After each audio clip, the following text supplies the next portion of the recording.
Chapter 528. Ji Tianqing looked at the several dozen invitations and visiting cards on the table and couldn't help but knit his brows. Every invitation and visiting card was extremely luxurious and exquisite. It was clear that only powerful factions and families had the qualifications to use them. He casually flipped through a few invitations and visiting cards and found that the contents were mostly the same. They all had the same goal. Those factions and families in Central State City either sent people to the Cool Breeze courtyard to deliver visiting cards, as well as a valuable meeting gift, or they sent people to deliver invitations, inviting him to attend a banquet. These families and factions all wanted to rope him in and establish a good relationship with him. Ji Tianqing was not interested in this at all. Towards the various large factions and families in Central State City, he didn't have too much of an understanding.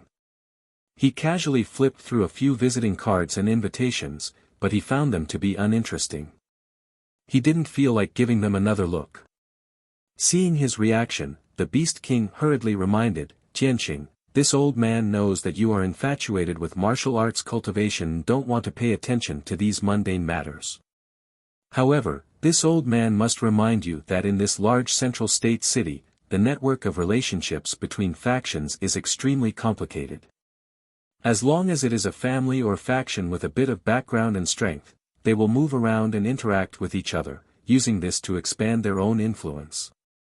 Tianqing, if you want to truly stand firm in Central State City, you will need a few backers and allies.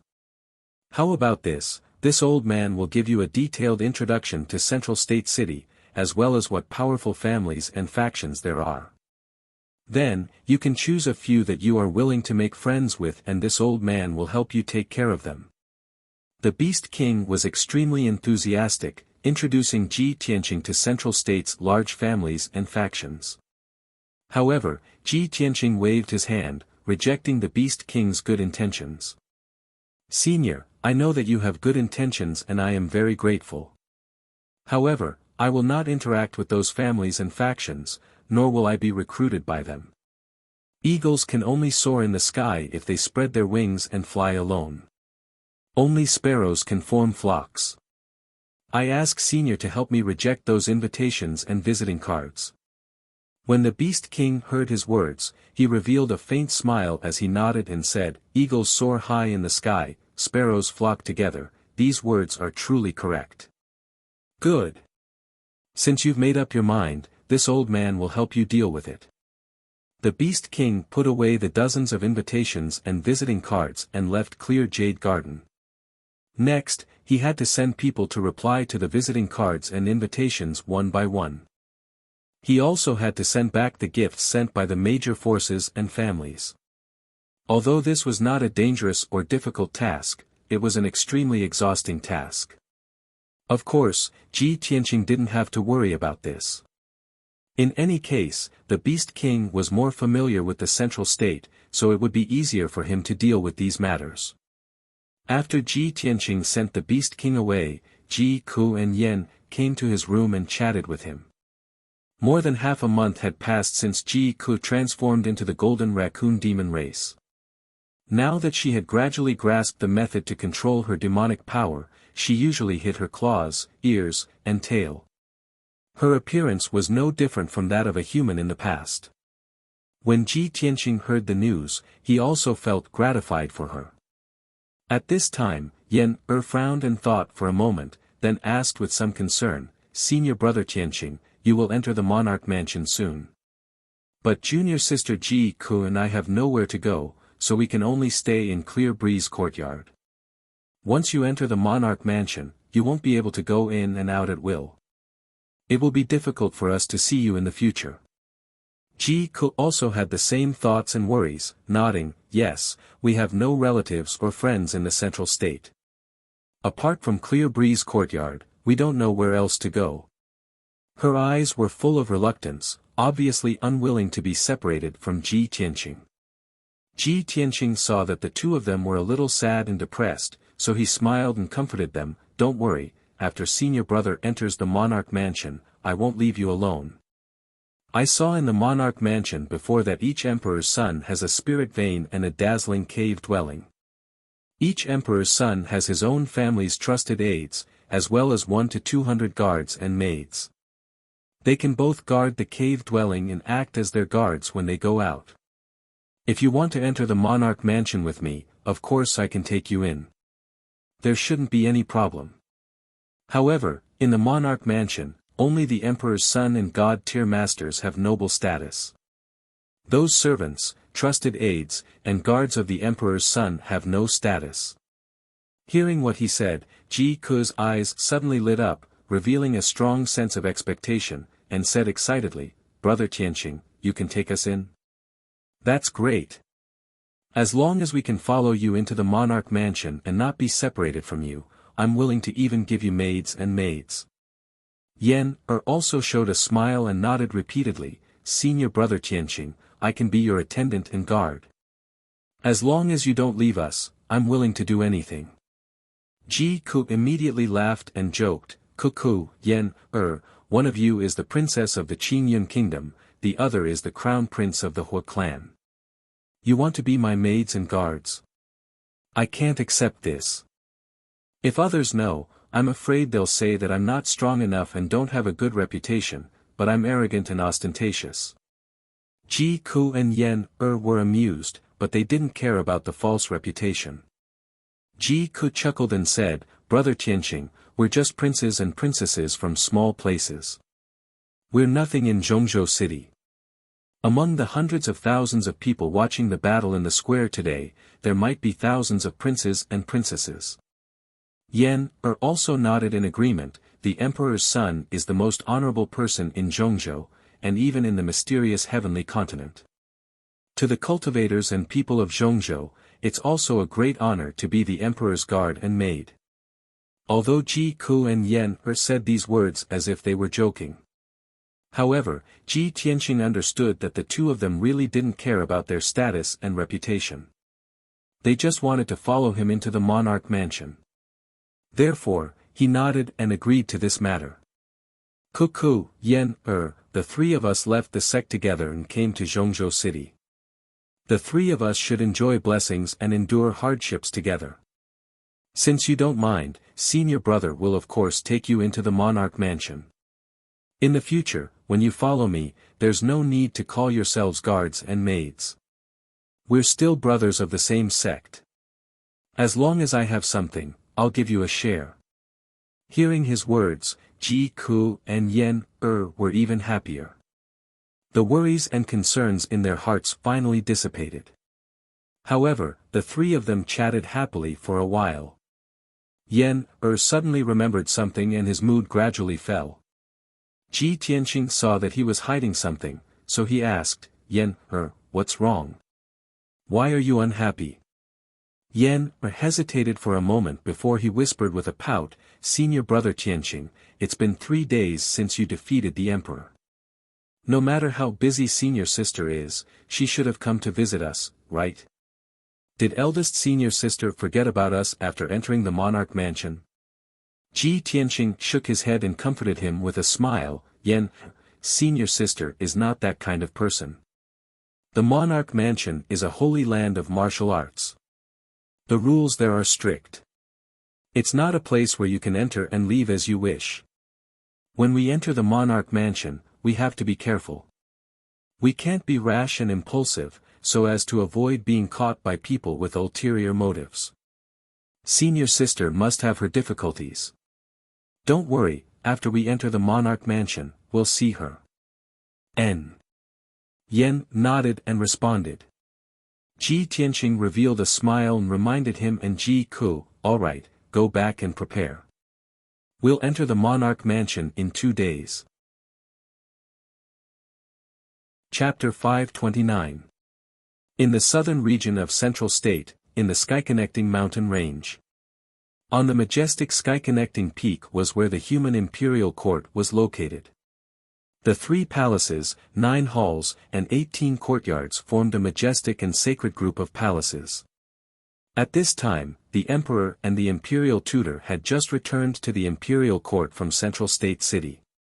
Inside the palace of heaven and earth, in the spacious and elegant imperial study. The emperor was wearing a noble and dignified golden dragon robe and a purple gold dragon crown. He was sitting in front of a large table, reading the memorials and letters on the table. He reached out and picked up a dark gold memorial and saw the words Heavenly Stellar Region at the bottom right. Oh! A memorial from the Heavenly Stellar Region? The emperor raised his eyebrows as a glint flashed in his eyes.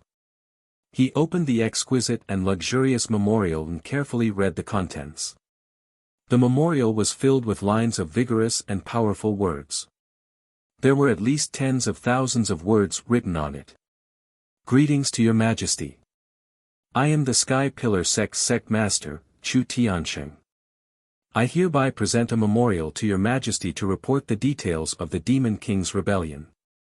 3 months ago, the Tianjin sect led the 4 great sects were bewitched by the remnants of the demon race and joined forces to besiege the Sky Pillar sect. Our sect's spirit vein array had long been destroyed by the remnants of the demon race, causing the array that sealed the Demon King to lose its power. When our sect was desperately resisting the 4 great sects, the Demon King took the opportunity to break the seal and reappear in the world. He started a massacre in our sect. Our sect and the 4 great sects suffered heavy losses. The Demon King killed thousands of martial artists and was about to condense the Demon King's true body. At the critical moment, our sect's elite disciple, Ji Tianqing, stepped forward bravely and faced the Demon King alone. He swore to protect our sect's disciples. When he read this, the emperor frowned and muttered in confusion, Ji Tianqing? So it's him. The emperor revealed a look of realization and said with a complicated expression, I didn't expect that the young genius who could defeat Yun Shao was actually an elite disciple of the Sky Pillar sect. He nodded slightly. He already had an idea in his heart, so he continued reading. Ji Tianqing possesses the bloodline of the Kenshin. Together with the strength of hundreds of martial artists from our sect, they finally managed to severely injure the demon emperor and force him to flee. When he saw these words, the emperor's pupils immediately shrank, and his face was filled with shock. He stared at the memorial in disbelief. He was silent for a long time with a face full of shock. Only then did he take a deep breath.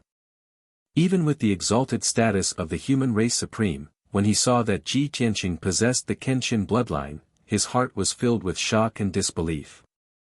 He silently put down the memorial, and a look of understanding appeared on his resolute and dignified face.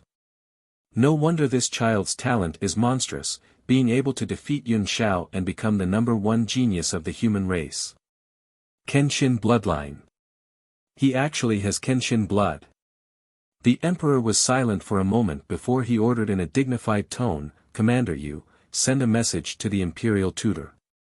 Tell him to come to the study for an audience. I have something important to discuss.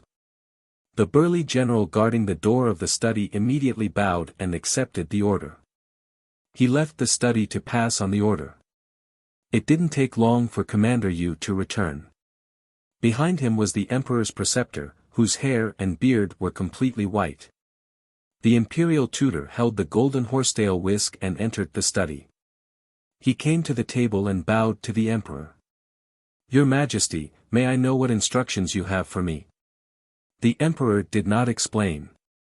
He solemnly picked up the memorial and handed it to the imperial tutor. The imperial tutor glanced at the words Tianshan region on the memorial and vaguely understood something. He reached out to take the memorial and read it carefully. A moment later, when the imperial tutor saw the words Ji Tianqing and Kenshin bloodline in the memorial, his body also trembled. His face was filled with deep shock, and his eyes were surging with light. He looked at the emperor in disbelief and asked, the elite disciple that Chu Tianqing mentioned, the one who injured the ancient demon emperor, is the one who defeated the son of heaven, Ji Tianqing. This child actually has Kenshin bloodline. The emperor nodded solemnly. That's right. The imperial tutor frowned. This old man had just sent people to investigate Ji Tianqing's background. I didn't expect the results to come so quickly. However, it was 4 months ago that the ancient demon emperor broke the seal and started a massacre in the Sky Pillar sect. Why did Chu Tianqing only submit the memorial now? The emperor raised his eyebrows and explained, this memorial was sent from the Sky Pillar sect a month ago. After all, it takes a month for the messenger to rush from the Sky Pillar sect to the imperial court. Moreover, before the demon emperor broke the seal, Chu Tianqing was ambushed by a demon expert and was seriously injured, so he had to go into seclusion. By the time he came out, the matter had already passed, and he was busy rebuilding the sect, so the time to submit the memorial was a bit late. I see. The imperial tutor finally understood the reason and nodded.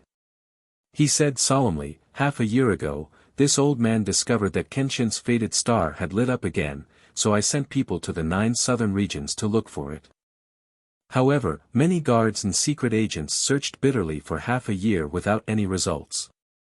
I didn't expect that someone had inherited the Kenshin bloodline. No wonder they couldn't find any clues related to the Kenshin. After pausing for a moment, the imperial preceptor frowned and said, this old man has read many legends about the sword god in the history books. Many of them recorded that the sword god had an ultimate sword technique. It was to summon a huge sword that could split the heaven and earth from the 9 heavens and use its supreme divine might to kill the enemy.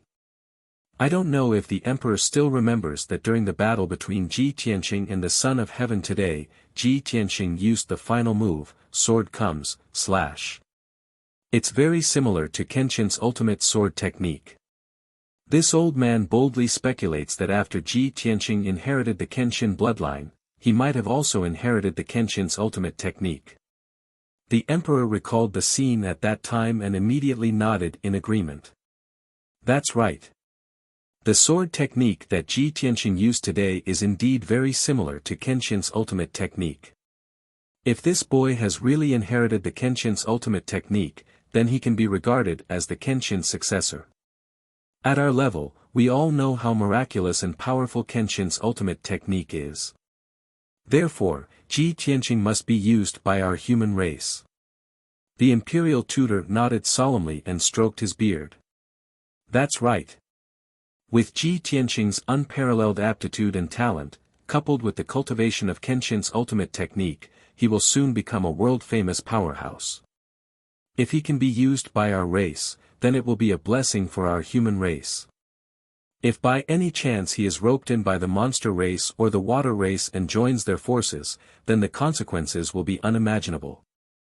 Speaking up to here, the imperial tutor respectfully cupped his hands and bowed to the emperor. He said in a sincere tone, Emperor, this old man earnestly requests the emperor to secretly take action to resolve the enmity between Ji Tianqing and the Son of Heaven. No matter what, we can't let the enmity between them continue to develop, and we can't let Ji Tianqing become our enemy. Chapter 530. The emperor naturally nodded in agreement with the imperial tutor's serious advice. He nodded slightly and said with a serious expression, the imperial tutor is right. Yun Xiao was defeated by Ji Tianqing in front of everyone.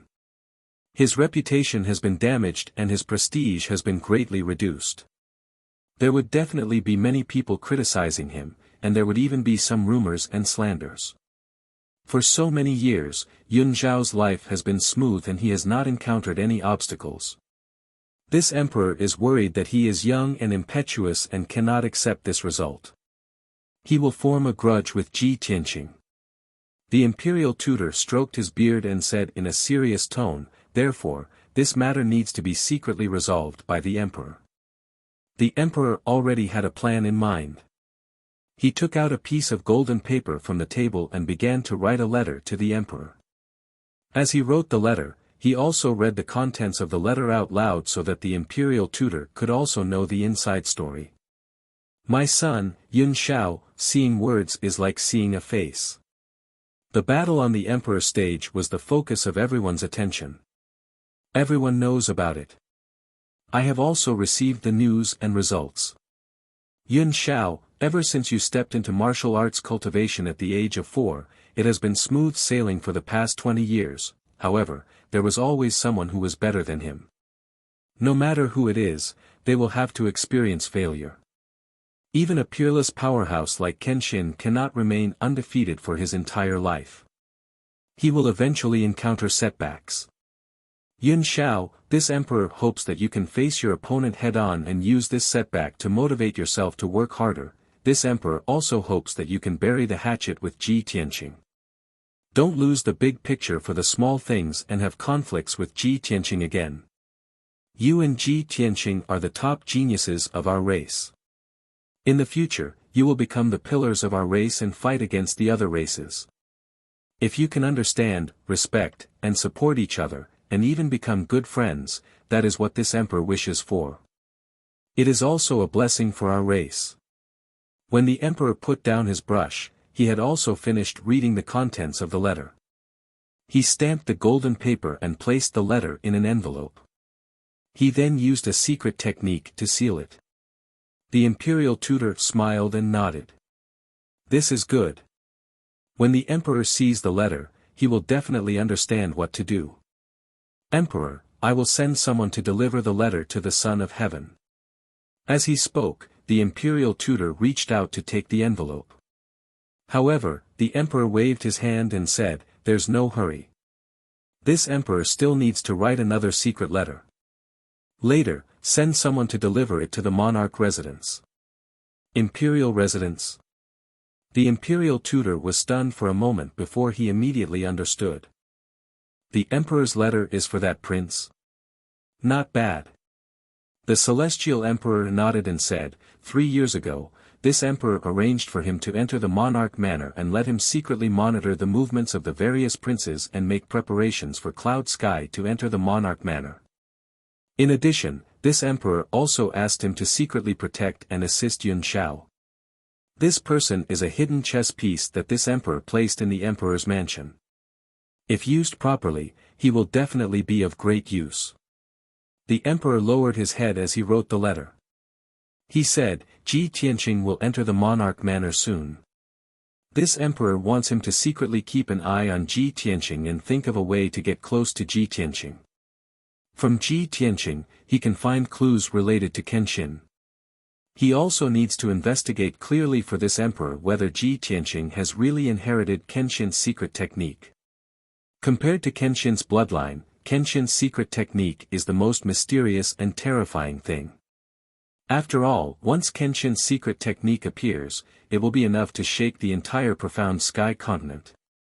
Hearing the emperor's plan and arrangement, the imperial tutor nodded and said, "That's right. With the emperor's careful arrangement and treatment, it should be foolproof." Then, he took the 2 secret letters from the emperor's hands and bowed to bid farewell to the emperor. He then sent someone to deliver the letters. Very quickly, 7 days passed. In these 7 days, the central state city was bustling with noise and excitement. All kinds of rumors and slanders were spreading everywhere. The battle between Ji Tianqing and Long Yunxiao had already spread throughout the central state city. It had reached the point where even women and children knew about it. Not only were all the powerhouses, families, and martial artists talking about the battle between the two, but they were also talking about it. Even the common people on the streets and alleys were talking about it with great relish. Also, the news had spread out of the central state city and was spreading in all directions at a rapid speed. Ji Tianqing's name finally resounded throughout the central state land. Everyone knew about him and he had also become one of the influential figures in the central state land. Long Yunxiao, the emperor of the imperial court who received a lot of attention, had his reputation plummeted. He had almost become the laughingstock of all the powerhouses and martial artists. Countless people were criticizing and laughing at him behind his back. All kinds of slanders emerged one after another. Of course, the powerhouses, martial artists, and common people only dared to slander and criticize him behind his back. They would never dare to speak it out in the open. In these 7 days, Long Yunxiao did not show himself. He did not hold a ceremony to select a heavenly concubine, nor did he announce the date of the selection. Everyone in the outside world guessed that Long Yunxiao's injuries were too serious and he was in seclusion to recuperate. This morning, everyone in the cool breeze courtyard gathered in the conference hall. Ji Tianqing, Ji Ku, and Yan had already made preparations. They were going to the monarch mansion today. In the hall, Ji Tianqing led Ji Ku and Yan to salute the Beast King. He said with a sincere expression, "Senior Beast King, the three of us are going to the monarch mansion today. Thank you for taking care of us all this time. This junior will remember it in his heart." The Beast King quickly raised his hand, indicating Ji Tianqing to dispense with the formalities. He said with a smile, "Nephew Tianqing, this old man and your master are as close as brothers. What's this little help? Tianqing, the monarch mansion is sacred and dignified. There are many rules and geniuses of various races and descendants of wealthy families. The relationship between the forces is very complicated. After you enter the monarch mansion, you must be careful in everything. Don't be impulsive and reckless. You must plan slowly." The Beast King exhorted with concern. Ji Tianqing, Ji Ku, and Ji Ku listened attentively and remembered it in their hearts. After he finished speaking, White Ape stepped into the hall and cupped his hands to report to him, "Master, we're ready and can set off at any time." Hearing White Ape's words, Ji Tianqing raised his brows and asked the Beast King in puzzlement, "Senior, are you leaving too?" The Beast King nodded slightly and said with an amiable expression, "That's right. Now that the three of you are going to enter the monarch mansion to cultivate, this old man is also going to leave for a while and return to Beast King Valley. This time, I'm going back to Beast King Valley to deal with some matters. I don't know when I'll be able to return. This mansion is this old man's property. After this old man leaves, there will be guards guarding it. During this time, if you leave the monarch mansion, you can also stay in the Qingfeng courtyard temporarily." "Thank you, Senior." Ji Tianqing, Ji Ku, and Yan cupped their hands to thank the Beast King again. Then, the three of them bid farewell to the Beast King and left the Qingfeng courtyard, heading straight for the Forest of Divine Monuments in the city. After they left, the Beast King also left the Qingfeng courtyard with White Ape and rushed back to the Tianshan region in the south. Announcing a VIP reader group number, 258620646. Brothers with fan points are welcome to join the group. If brothers have any questions, little he will answer them in the group. Chapter 531. Half an hour later, Ji Tianqing brought Ji Ku and Yan to the Forest of Divine Steels. The three of them passed through the Forest of Divine Steels and walked along the black stone path to the end. They arrived at a majestic ancient door. Ji Tianqing looked up at the words "Ancient Emperor" above the door and smiled. "Emperor's mansion, here I come," he said in his heart and took out the purple crystal token from the space ring to open the defensive array that sealed the door. Swoosh! With a flash of colorful light, the colorful barrier opened to both sides and a white light door appeared. Ji Tianqing brought Ji Ku and Yan through the light door and entered the Emperor's mansion. The next moment, the three of them appeared on a vast grassland. Ji Tianqing had been to the Emperor's mansion before and was familiar with the scene in front of him. Ji Ku and Yan, on the other hand, looked around curiously. In this vast world, there were vast grasslands and majestic mountains, as well as vast forests and lakes and rivers. It was full of spiritual qi. Seeing this scene, the two of them revealed excited expressions and exclaimed in surprise. "This is the most mysterious Emperor's mansion on the continent. I didn't expect that I could come here. What a beautiful place, isolated from the rest of the world." Ji Tianqing saw the two of them cheering and said with a smile, "From now on, we will live here. In the future, you will have time and opportunity to enjoy the beautiful scenery in the Emperor's mansion. But now, let's go and report to Divine Master He Yu and settle down first." After that, he turned the Kenshin battle robe into a pair of golden wings and flew into the sky with Ji Ku. They flew toward the majestic mountains in the distance. Yen took off the fire jade bracelet from her wrist and released the wildfire white tiger from it. She rode the white tiger on the grassland and followed Ji Tianqing to the mountains in the distance. Not long after, the three of them entered the vast mountains and encountered a team of experts in black armor. These people were the guards of the imperial residence, responsible for patrolling and guarding the imperial residence. There were 10 guards in this group, and all of them had the strength of the Yuan Dan stage. Moreover, they were riding on spirit birds. After the captain of the guard stopped Ji Tianqing, he asked about his identity and purpose before leading him to the Black Feather Palace. 2 hours later, the guard captain led Ji Tianqing and the other two up the cloud-shrouded Blackfeather Peak and arrived at the gate of Blackfeather Palace. According to the rules of the imperial residence, only Ji Tianqing could meet with divine teacher Blackfeather. Ji Ku and Yen had to wait outside. Ji Tianqing entered the spacious and bright hall alone. He saw the black-robed and black-haired divine master He Yu meditating in the hall with his eyes closed. He walked to the center of the hall and stood still. He cupped his hands and bowed to divine teacher Blackfeather. Crown Prince Ji Tianqing greets divine teacher Blackfeather. Divine teacher Blackfeather opened his eyes and looked at him calmly. He nodded slightly and said, Ji Tianqing, I have arranged everything for you. As the 56th Crown Prince, you can have a spirit vein and a cave residence. You can also arrange for no more than 200 followers and servants. Divine teacher Blackfeather's expression was calm as he explained his arrangements. Ji Tianqing then knew that the mountain range 400 miles to the southwest of the Black Feather Palace had become his territory. It was named the Tianqing Mountain Range. A palace had been built on the mountain range. It was named the Tianqing Palace. It would be the cave residence where he would cultivate in the future. After that, divine teacher Blackfeather asked him for the purple crystal token. Divine teacher Blackfeather added more than 10 formations and restrictions on the token before returning it to him. This purple crystal token had become the real Crown Prince's token.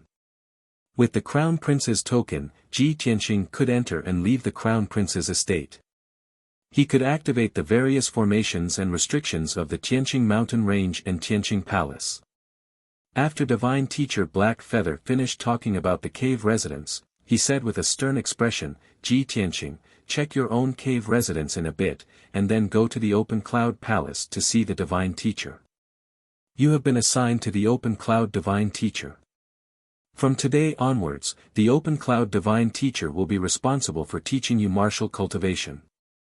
After he finished speaking, Ji Tianqing bowed respectfully and said, Thank you, divine teacher Blackfeather. I understand.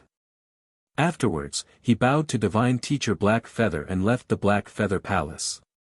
After leaving the Black Feather Palace, he brought Ji Ku and Yen with him. Under the guidance of the captain of the guards, he hurried to the Tianqing Mountain Range in the southwest. When the three of them arrived at the Tianqing Mountain Range and saw the situation in the mountain range, they were all rather excited. They saw that this spirit vein was located at the southwest edge of the mountain range. It was over 100 kilometers long. The entire mountain range was covered in lush, primitive forests, and there were over a dozen peaks and several valleys. There was a surging river at the foot of the mountain, and there were waterfalls thousands of meters high in the valleys. It was as if the mountain range had been hung with jade ribbons and pearls. It was a very magnificent and beautiful sight. The peaks of the mountains were shrouded in white clouds and thick fog. It seemed like a dream, and its aura was ethereal and otherworldly. On the tallest mountain peak of the mountain range, there was a magnificent palace that occupied an area of 10 miles. This was the Heavenly Palace. The Tianqing Palace sat in a vast sea of clouds. There were even multicolored auspicious clouds lingering above it. Such a magnificent palace seemed like a heavenly palace. The three of them arrived outside the Tianqing Palace and examined the palace up close. Beneath their feet was a path paved with black stone. In front of them was a square that was 1,000 meters in radius.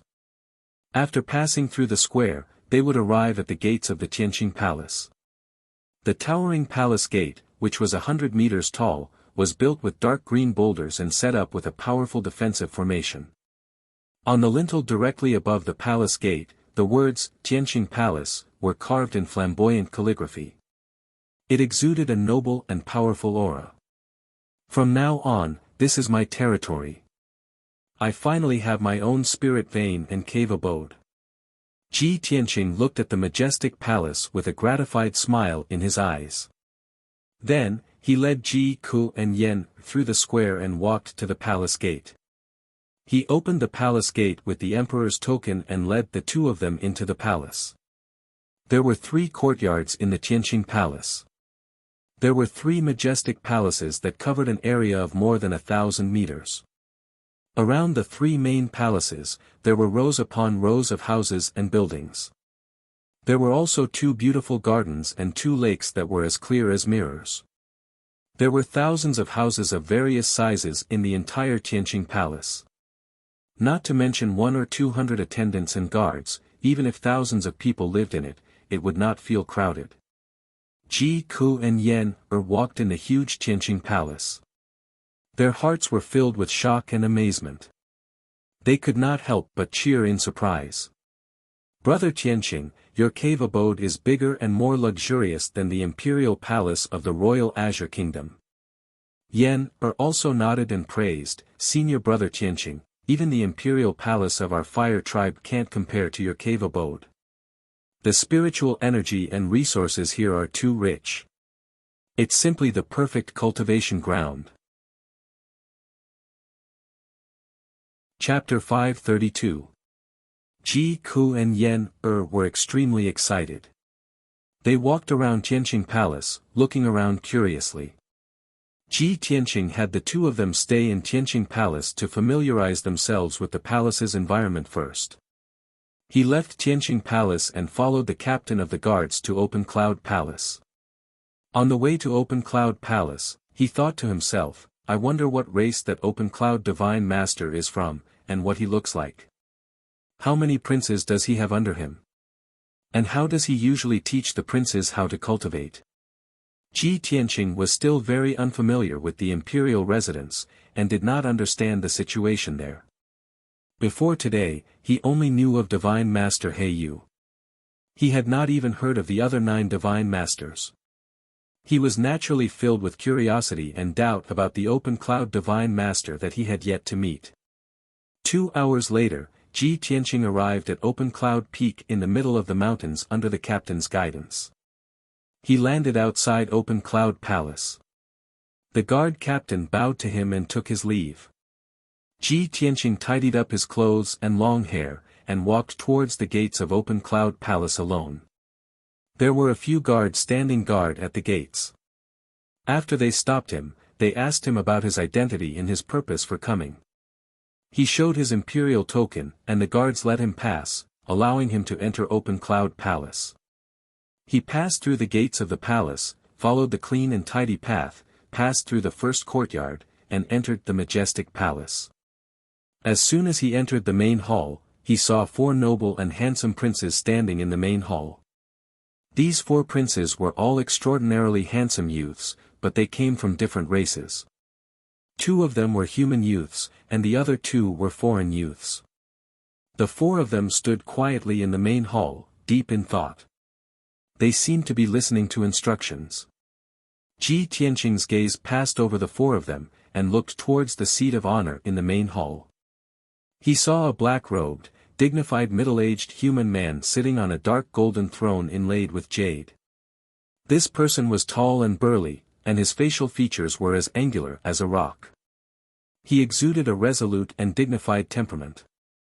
Especially his deep eyes, they were calm and indifferent, and they contained the extraordinary bearing of an expert that looked down upon all living beings. Ji Tianqing immediately guessed that this black-robed man should be the Clear Cloud Divine Sage. At this moment, the Clear Cloud Divine Master was currently explaining the mysteries of a certain internal cultivation method to the 4 princes, dissecting the essence of the cultivation method.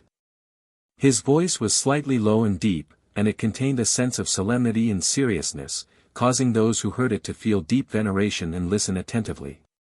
Ji Tianqing strode into the hall and stood still in the middle. He bowed towards the clear cloud divine sage and said, I, Emperor Ji Tianqing, have just entered the imperial residence today. I've come to pay my respects to the clear cloud divine sage. The clear cloud divine sage stopped teaching and looked at him calmly. He sized him up a few times. The four princes also looked at Ji Tianqing with different expressions as they observed him silently. A while later, the clear cloud divine sage nodded slightly and said to Ji Tianqing, you've already paid your respects to the divine sage Heiyu, right? Ji Tianqing replied honestly, yes. The divine sage Heiyu has already arranged a dwelling for me and assigned me to be under your command. The clear cloud divine sage nodded and said sternly, correct. From today onwards, you are one of the princes under my tutelage.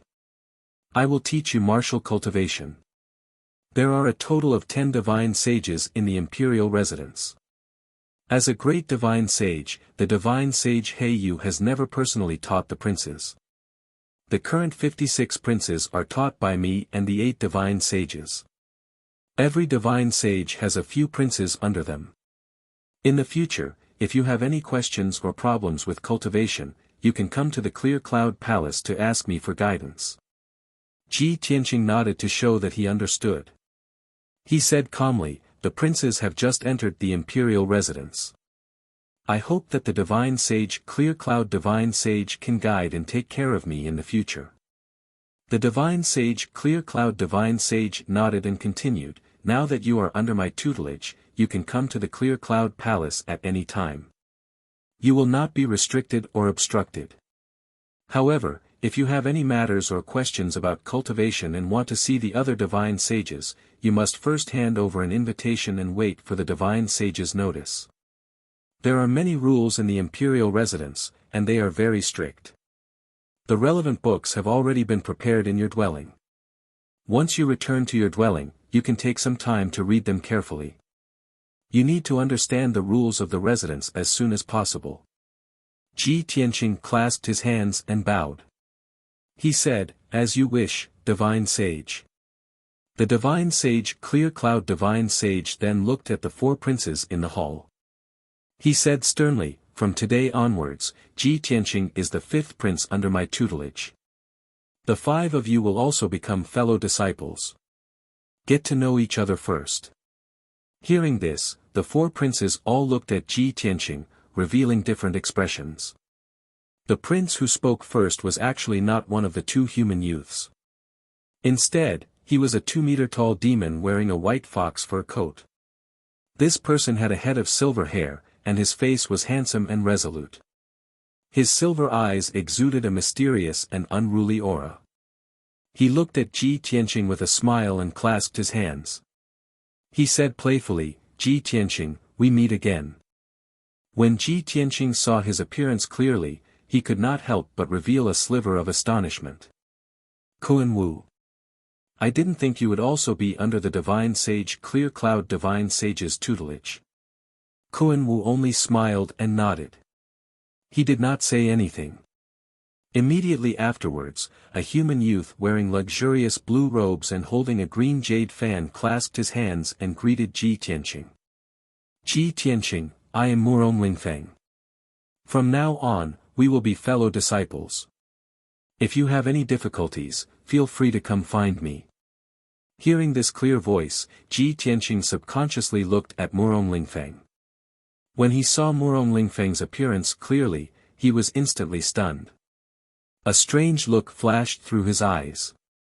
This was because this prince named Murong Lingfeng was actually born with a picturesque appearance. His skin was delicate, and his appearance was as beautiful as a peerless beauty. If it were not for his masculine voice, Ji Tianqing would have almost mistaken him for a woman. He had a smile on his face, and there was a hint of tenderness and goodwill in his eyes. Ji Tianqing politely declined the flirtatious look in his eyes. He clasped his hands expressionlessly and said, many thanks, Brother Murong. At this moment, another human youth stepped forward and clasped his hands at Ji Tianqing with a smile. Junior Brother Ji, I am Ling Yichuan. If you have any needs in the future, feel free to tell me. This young man named Ling Exin had a tall figure and a handsome face. He had the appearance of a distinguished and elegant young master, and he had a rather carefree and forthright air about him. Like Murong Lingfeng, he expressed goodwill to Ji Tianqing. His expression and eyes were very sincere, and would not cause others to be wary. Ji Tianqing also smiled and returned the greeting.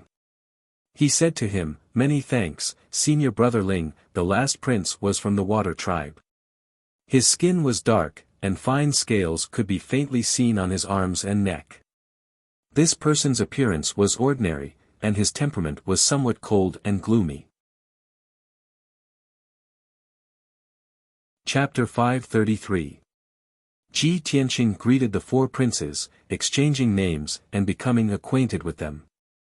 Although appearance couldn't represent a person's character, good or evil, but Ji Tianqing's first impression of these four people was different, and he already had a sense of propriety and calculation in his heart. After Ji Tianqing greeted the four people and exchanged some pleasantries, the clear-cloud divine sage said, "Today's morning class ends here. You can all withdraw." Ji Tianqing and the four princes bowed and bid farewell to the clear cloud divine sage, then turned and walked out of Clear Cloud Palace. After leaving Clear Cloud Peak, Ji Tianqing flew into the sky, returning to Tianqing Palace. However, he had just flown 1,000 meters when Murong Lingfeng caught up and blocked his path. "Junior apprentice brother Ji, please wait." Murong Lingfeng flew in front of him, holding a green jade folding fan and cupping his hands in greeting. "Junior apprentice brother Ji, that day when you challenged Long Yunxiao on the monarch stage, I was also there to watch. At that time, the situation wasn't suitable, so I didn't congratulate you on the spot. Now, I'll add a few words of congratulations to you, junior apprentice brother." Murong Lingfeng congratulated Ji Tianqing with a smile on his face. His words and actions were quite intimate. Of course, while he acted intimate on the surface, there was a hint of coldness and arrogance hidden in the depths of his eyes. Obviously, he didn't really take Ji Tianqing seriously. Ji Tianqing looked at him expressionlessly and cupped his hands in thanks, then turned to leave. Murong Lingfeng saw his cold reaction and couldn't help but frown. He stopped him again and said with a smile, "Junior apprentice brother Ji, I heard that you're not from the middle state, and seem to have come from the 9 regions of the south. Now that you've just entered the monarch manor, you definitely don't have any attendants or maids by your side. Not only does this damage your status as a prince, it's also quite inconvenient for you to do things. It just so happens that I've recently recruited a group of capable guards, as well as a dozen or so young and beautiful maids. If junior apprentice brother Ji doesn't mind, I'll gift those guards and maids to you, so you don't have to worry about these trivial matters." Murong Lingfeng's words were clearly meant to use actions to express goodwill and win over Ji Tianqing. As long as one wasn't an idiot, one would be able to understand his intention of roping them in. However, Ji Tianqing didn't seem to understand what he meant as he calmly cupped his hands and said, "I appreciate brother Murong's good intentions, but I have always liked peace and quiet, so I don't need a maid to serve me. If brother Murong doesn't have any other matters, then I'll take my leave." After saying that, Ji Tianqing ignored Murong Lingfeng's urging to stay, turned around, and flew away. Murong Lingfeng watched as his figure disappeared into the sea of clouds. The smile on his face gradually disappeared, and his expression became somewhat gloomy. "Humph. A lowly commoner from one of the 9 territories of the southern continent actually dares to refuse this young master's good intentions. You truly don't know how to appreciate favors." He cursed angrily before turning around and leaving. Murong Lingfeng was born in the Murong family and was the son of the first wife of the Murong family. How noble was his status! In his eyes, the southern continent's 9 territories were poor and desolate lands. Only the central state was a bustling place. People who walked out of the southern continent's 9 territories were lowly commoners. Furthermore, he was ranked 7th in the emperor manor. His strength and status were both very high. Many princes revered him. Who dared to refuse his roping in and getting close to him? Ji Tianqing actually didn't know what was good for him and didn't give him any face.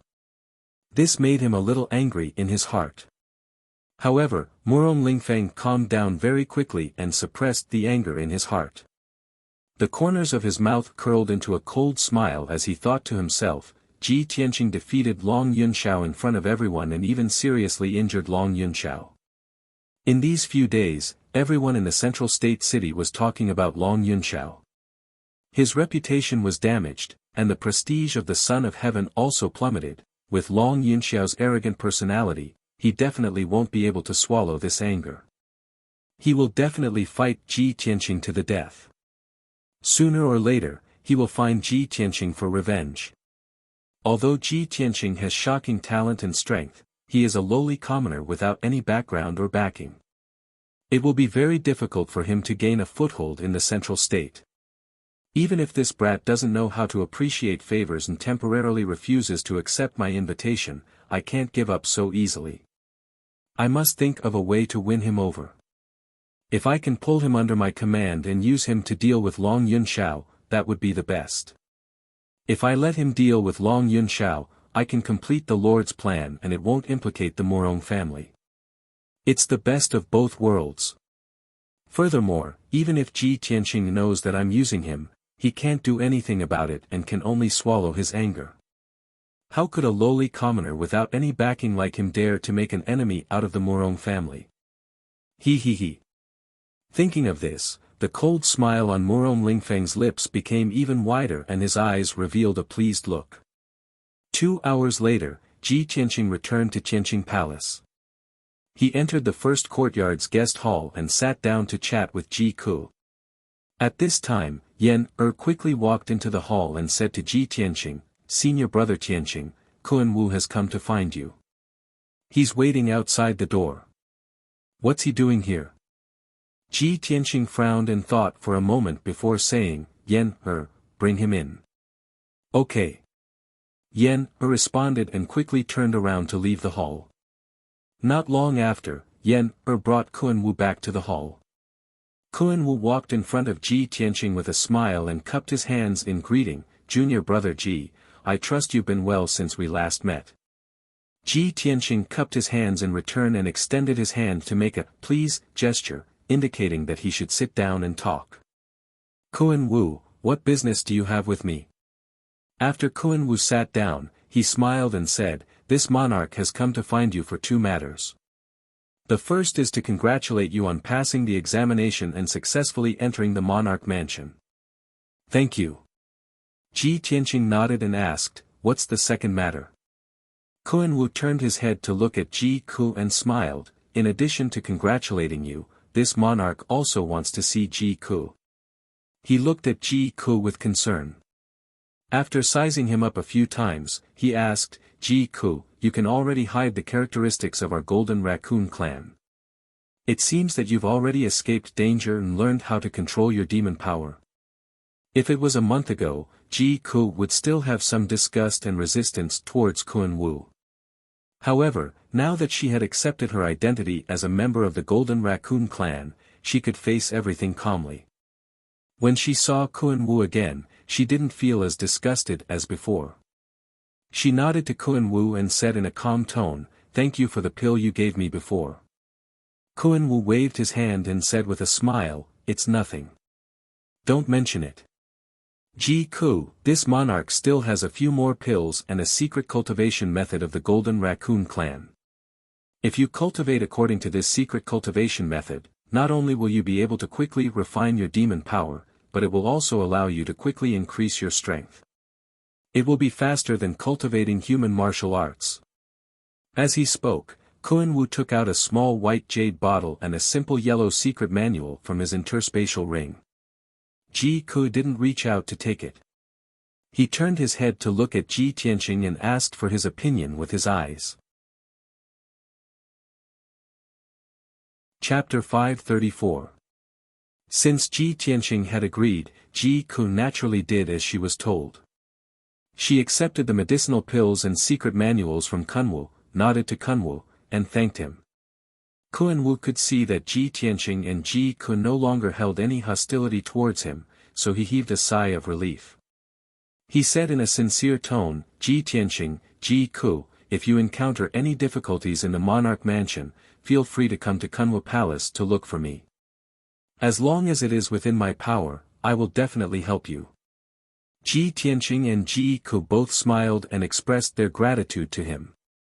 Kunwu didn't say anything else and got up to bow and take his leave.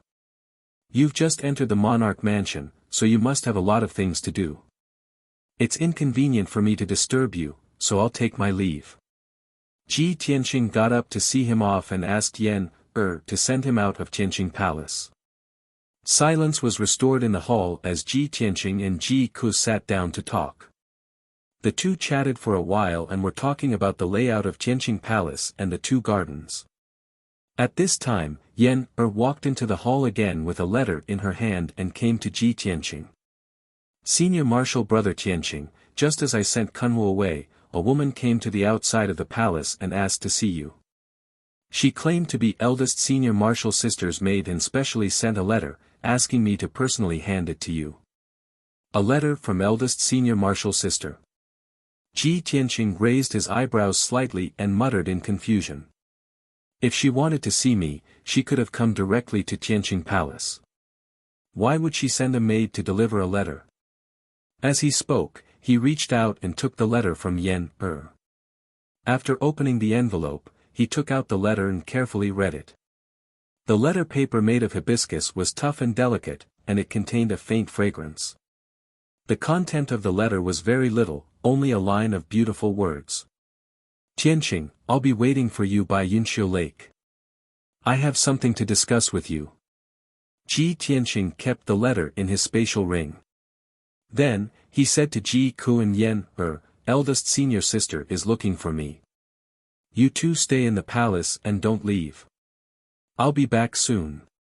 Ji Ku and Yan both nodded to show that they understood and gave him a few instructions. Ji Tianqing quickly left Tianqing Palace and flew into the sky. He flew towards Yunxiu Lake as fast as lightning. The elegant cloud lake was a clear and bright lake with a radius of 100 miles. It was located in the southeast of the mountains and was hidden by a few mountain ranges. Ji Tianqing didn't quite understand why Yunyao wanted to meet him there. However, he knew that Yunyao had her reasons for doing so. Half an hour later, Ji Tianqing flew above Yunxiu Lake and looked down at the situation below. He saw that Yunxiu Lake was surrounded by several towering mountain ranges, and the lake was covered with white clouds and thick fog. Looking down from the sky, it was impossible to see the lake's surface and the lakeside. The environment here was secluded and very few people came here. It was very secluded. Ji Tianqing landed on the lakeside and stood on a green grassland. He keenly looked around for Yunyao's figure. At this moment, a clear and melodious voice suddenly came from behind him. Tianqing, I'm here. Ji Tianqing quickly turned around and saw a beautiful woman in a white dress standing under a willow tree 100 steps behind him. It was Yunyao. Yunyao had been waiting for him under the willow tree. She didn't show up until he came. Ji Tianqing quickly walked to the willow tree and stood in front of Yunyao. He smiled and said, Yao Yao, I'm here. Yunyao nodded and said in a soft tone, Tianqing, long time no see. How are you doing? Were you injured when you fought with Long Yunxiao on the monarch stage that day? Ji Tianqing gently shook his head and said, I'm fine. I've made you worry. Yao Yao, why didn't you go to Tianqing Palace to find me? Instead, you asked to meet me here. Yunyao calmly explained, Tianqing, the relationship between the major forces in the central state is a little complicated. It's hard to explain it clearly in a short time. Cloud Spirit Palace is now in a dangerous situation, and you and I are also at the heart of the struggle. That's why I didn't visit you before. Even if you entered the Monarch Palace, I couldn't go to Tianqing Palace to find you, so as to avoid being discovered by people with ulterior motives. However, there are some things that can't be explained in a letter. I have to tell you in person, so I can only take the risk and ask to meet you here. Ji Tianqing nodded slightly and said calmly, Yao Yao, you don't have to explain anything. I understand that you have your own considerations and difficulties. It's good that you can understand. Yin Yao's eyes revealed a touch of gratification. Then, she said with a serious expression, Tianqing, now that you have entered the monarch palace, if you want to establish yourself in the central state city, you have to understand the power structure of the central state. In our human race, the strongest is the imperial court, followed by the three great families. These three ancient families, other than our cloud spirit palace, there is also the Murong family and the Duanmu family. For many years, the three great families have been in a tripartite balance of power, fighting both openly and covertly. However, the three great families are independent of each other and have always maintained a balance. However, in recent years, there seems to be a mastermind behind the scenes who is plotting something, actually making the Murong and Duanmu families work together to deal with our Yun family. The Yun family is gradually declining, while the Murong and Duanmu families are becoming more and more arrogant and despotic, becoming more and more unrestrained.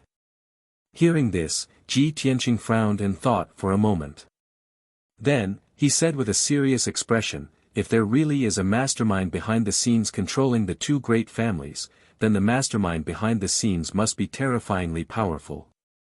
A power that can make the two ancient families bow their heads. I'm afraid, it's related to the imperial court, right? Yun Yao looked at him with some surprise and nodded, Tianqing, I didn't expect you to understand so quickly. You guessed right. Mother and I have also analyzed that the mastermind behind the scenes is most likely a descendant of the imperial court.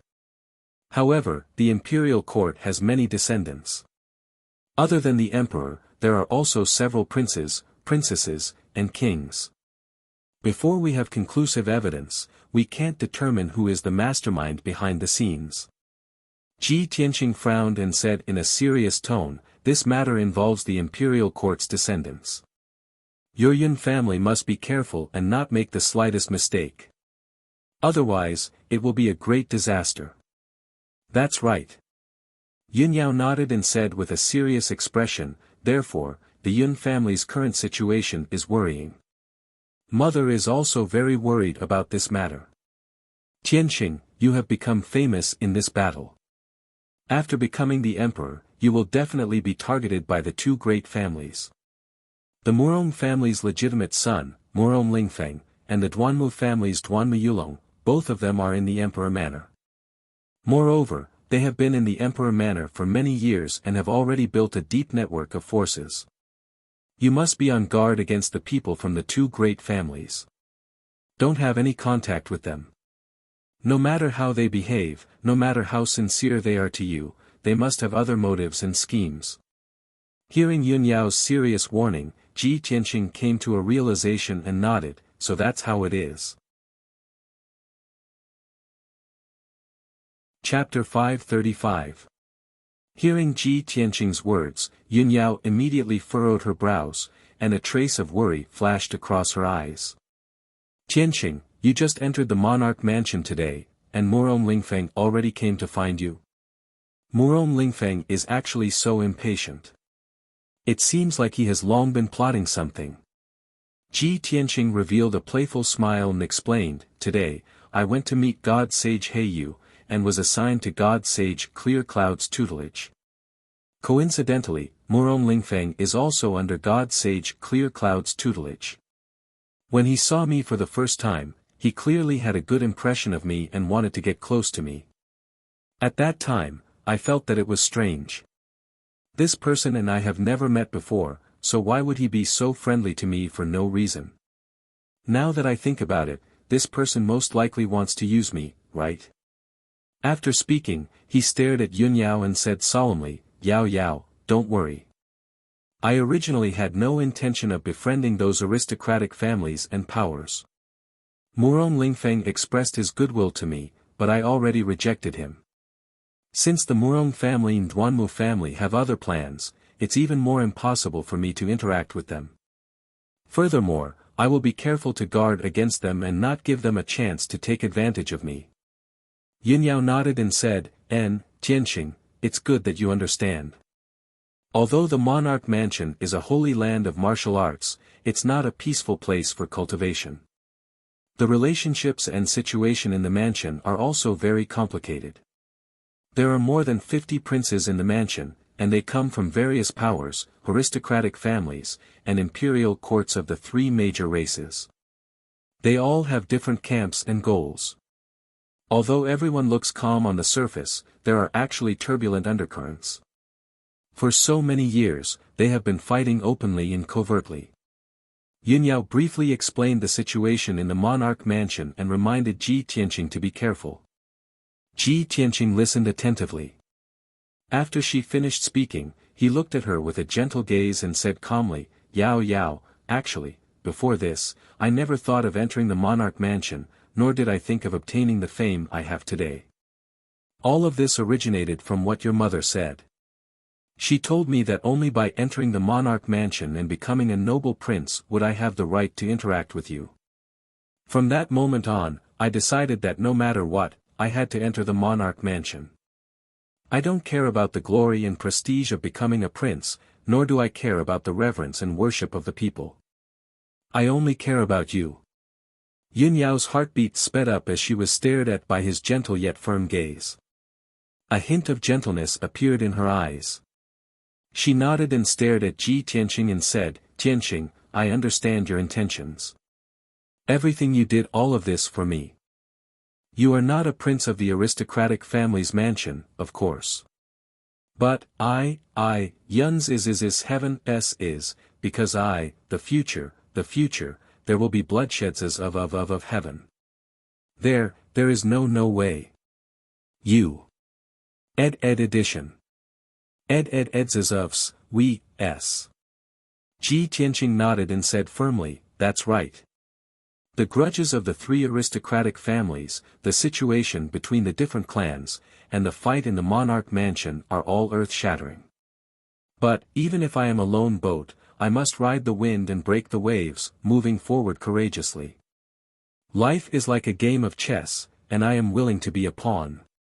Although my actions are slow, who has seen me take half a step back? When he said these bold words, an invisible aura of an expert was emitted from his body. He was quite persistent and confident. Yunyao looked at him with shining eyes. She stretched out her slender fingers to hold his hand and said solemnly, No, Tianqing, you are not a lone boat. I will always be by your side, and we will weather the storm together. The two of them looked at each other and saw the determination and persistence in each other's eyes. After a long time, Yunyao let go of Ji Tianqing's hand and said in a low voice, Tianqing, we should go back. Ji Tianqing hesitated for a moment. Seeing that Yunyao was about to leave, he said, Yao, there is something I want to tell you. Yunyao asked calmly, what is it? Ji Tianqing said in a low voice, actually, Long Yunxiao is not a hateful person. He is not a bad person. Although he is cold and arrogant on the surface, I can see that he is sincerely good to you. In order to make you happy, he has made a lot of sacrifices in secret. Maybe you don't need to hate and be hostile to him. I think he is a good friend.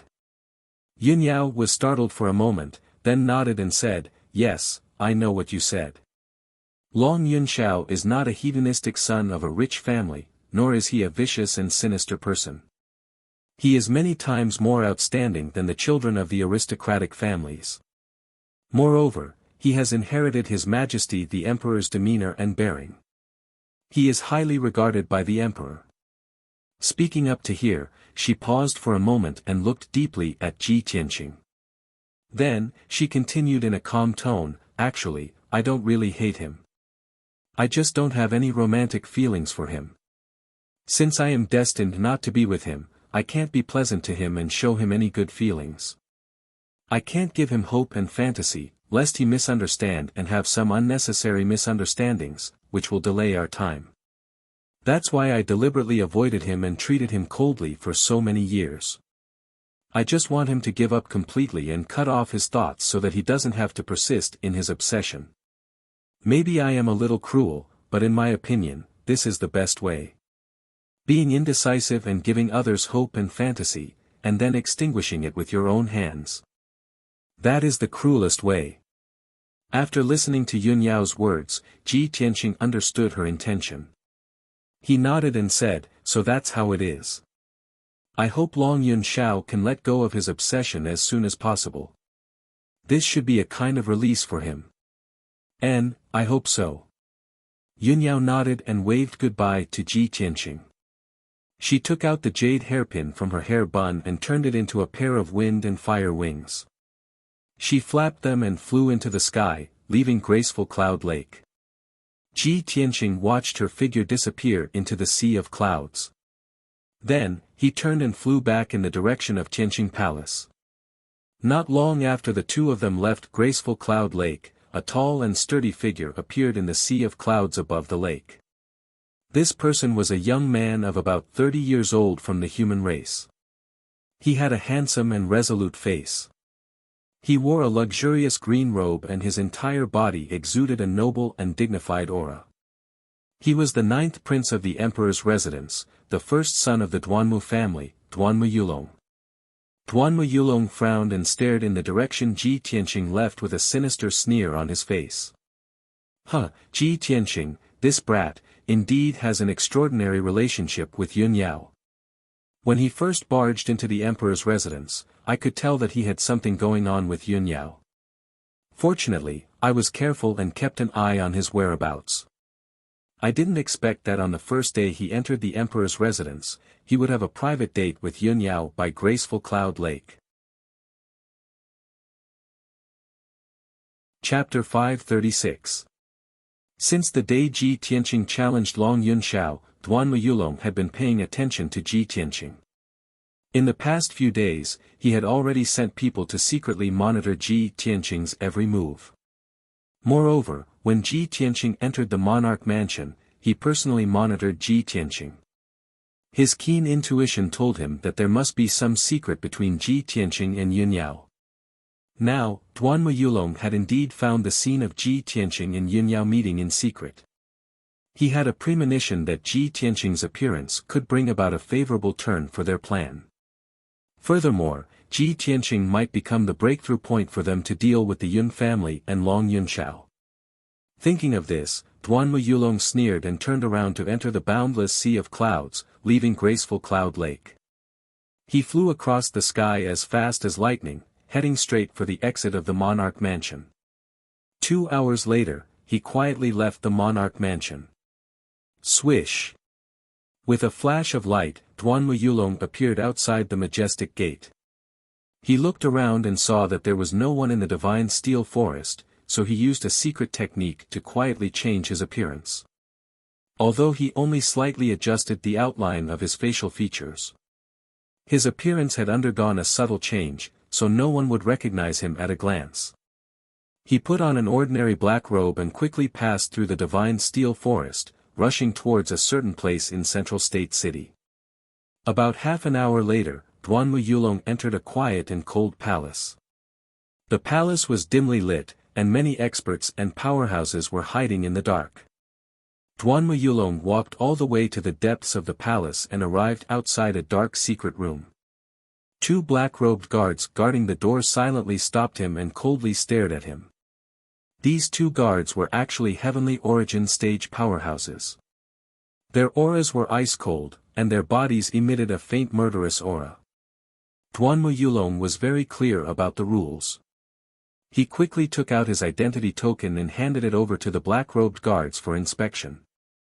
After the 2 guards verified his identity, they opened the array at the door of the secret room and respectfully reported to the inside of the secret room, "Lord, Duanmu Yulong requests an audience." The gloomy secret chamber was silent. After a while, a strange voice that was neither male nor female sounded. "Let him in." The black-robed guard bowed. After leaving the secret room, he made a "please enter" gesture to Duanmu Yulong. Duanmu Yulong's whole body flashed with brilliance and the black robe disappeared. His facial features also changed slightly and quickly returned to normal. When he stepped into the secret room, he had already changed back to his original appearance. He was wearing a long green robe and had a handsome face. Inside the dimly lit secret chamber, there was a dense five-colored spirit chi. A burly man in a golden robe and a dark purple cloak was standing in the secret room with his back to him. The golden-robed man exuded a noble and dignified aura as he quietly stared at the array diagram on the wall, seemingly contemplating something. Duanmu Yulong quickly bowed and respectfully said, "Duanmu Yulong greets Lord." The Lord was still staring at the array diagram on the wall. Without turning his head, he said in a low voice, "No need for formalities." Duanmu Yulong quickly straightened up and respectfully asked, "Lord, I wonder what you ordered me to come here?" The Lord leisurely said, "In recent days, a boy named Ji Tianqing has become the new emperor and is about to enter the monarch mansion. Keep a close eye on this boy. If you can find a good opportunity, get rid of him as soon as possible to avoid future troubles." The Lord's voice was low and gentle, but it contained an unquestionable majesty. After Duanmu Yulong heard it, he immediately showed a surprised expression. He obviously did not expect that the Lord's order was to deal with Ji Tianqing. Why would a great figure with such a noble status like the exalted Lord pay attention to Ji Tianqing? Ji Tianqing is just a despicable person from the 9 southern regions. Even if he has become the emperor, he is still a rootless duckweed. He can't enter the Lord's eyes. Why would the Lord pay attention to him and ask me to find a chance to get rid of him? What is this boy Ji Tianqing's background? Does he have another identity or background? Duanmu Yulong was full of doubts and did not understand the Lord's order. But since the Lord had given the order, he naturally had to follow it. Moreover, since the Lord did not want to disclose the information, he did not dare to ask. "Lord, please rest assured. I will follow your order." Duanmu Yulong cupped his hands and respectfully said, "Lord, I have been secretly watching Ji Tianqing for the past few days. Today, I found a clue. Today is the first day Ji Tianqing entered the monarch mansion. I saw him having a private rendezvous with Yun Yao. The two of them seemed to be close." The Lord did not seem to be surprised when he heard the news. His tone was still cold and deep. Ji Tianqing and Yun Yao are both disciples of the Sky Pillar sect. The two of them are fellow disciples of the same sect. It is normal for them to be close to each other. Duanmu, the situation in the monarch mansion is complicated. If you want to make a move on Ji Tianqing, I'm afraid it will be difficult to find a good opportunity. If you want to kill someone with a borrowed knife or kill someone without spilling blood, you might as well use your brain and use the relationship between Ji Tianqing and Yun Yao to make a fuss. Hearing the Lord's advice and reminder, Duanmu Yulong's eyes flashed and the corner of his mouth hooked up into a sinister sneer. He nodded and quickly cupped his hands and said, "Thank you for your advice, Lord. I know what to do. Moreover, I will complete the mission as soon as possible and will not disappoint the Lord." Very good. The Lord nodded slightly, seemingly satisfied with his reaction and attitude. "If there is nothing else to report, you may leave." "As you wish." Duanmu Yulong bowed and said goodbye to the Lord. He then turned around and left the secret room. After Duanmu Yulong left, the secret room returned to darkness and silence. Only then did the Lord slowly turn around. His appearance was the same as usual. He was wearing a half-crystal mask on his face. His appearance and features could not be seen clearly. Only a pair of unique red phoenix eyes could be seen. "Humph. Ji Tianqing, I will let you live for a few more days. This Lord will soon send you to see the King of Hell. Anyone who hinders this Lord's footsteps will all die without a burial place." The great Lord murmured in a low voice as a cold light flashed in his eyes. At the same time, Duanmu Yulong left the mysterious palace. He changed into a black robe and changed his facial features. Then, he quietly returned to the monarch mansion. On the way back, he was silently calculating in his heart, although our Duanmu family is the same as the Murong family, we work hard for the Lord. However, our Duanmu family will not fall behind the Murong family. We can't let the Murong family snatch the credit. The Lord personally summoned me and entrusted me with such an important task. He must think highly of me and doesn't trust that coquettish Murong Lingfeng. I must get rid of Ji Tianqing as soon as possible and do this beautifully. I must not disappoint the Lord. Chapter 537. 3 days passed by very quickly. Ji Tianqing, Ji Ku, and Yan had already adapted and familiarized themselves with the environment of Tianqing Palace. In addition, the three of them had already read the rules of princes, so they had a sufficient understanding of the rules and laws of the monarch estate. During these 3 days, Tianqing Palace was peaceful and quiet. No one came to disturb Ji Tianqing and the others. It wasn't until the morning of the 4th day that Ji Tianqing left Tianqing Palace and rushed to Open Cloud's peak as fast as lightning. Today was the day of the Open Cloud's divine sage's morning lesson. Ever since Ji Tianqing entered the monarch estate, this was the first time he was listening to the teachings of the Open Cloud's divine sage. Naturally, he couldn't be absent or late. When the sun rose, Ji Tianqing arrived at Open Cloud's palace and strode into the main hall. 2 princes had already arrived in the spacious and bright main hall. Ji Tianqing recognized them with a single glance. They were the human race's prince, Ling Yishan, and the icy water race's prince, Yu Zichen. He entered the main hall and stood next to the 2 of them. Yu Zichen glanced at him expressionlessly. He had no intention of greeting him. On the other hand, Ling Yishan smiled slightly at him and nodded slightly in greeting. Ji Tianqing also nodded at Ling Yishan in response. Then, he waited in silence. Before long, Kun Wu and Murong Lingfeng entered the main hall one after the other. Both of them were conceited and disdained to pay attention to Ling Yishan and Yu Zichen. However, both of them greeted Ji Tianqing, showing their closeness. Ji Tianqing had received Yun Yao's reminder and knew of Murong Lingfeng's identity and objective. Now, when he saw Murong Lingfeng's hypocritical attitude, he felt more and more that this person was hypocritical. He didn't want to pay attention to him. However, Murong Lingfeng didn't care about his cold attitude at all. He didn't feel awkward at all. Half an hour later, the black-robed Open Cloud's divine sage entered the main hall. He walked to the seat of honor and sat down. Ji Tianqing and the 4 princes all bowed, paying their respects to the Clear Cloud Divine Master. The Clear Cloud Divine Sage nodded slightly and said calmly, "Today, I will talk about the peak of martial arts and the legendary realms of martial arts. Being the Emperor's children, in the future, you will be influential figures within the Tianxian land. You will even become the top elite warriors of the land. And the prerequisite to becoming a peak expert is to have foresight, to have a deeper understanding of the martial Dao realms and levels." Ji Tianqing had heard that the divine masters in the imperial residence would not teach specific cultivation methods and secret techniques.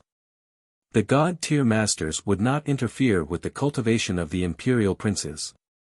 Only when the princes encountered difficulties in their cultivation and sought guidance from the god masters would the god masters be able to explain and guide them. Usually, the content taught by the divine masters were all different martial arts stories, ancient legends, and secrets of the Tianxian land. After listening to a god-tier master's lecture, the princes would often be able to broaden their horizons and increase their knowledge. This point was different from ordinary sects, and was also the uniqueness of the imperial residence.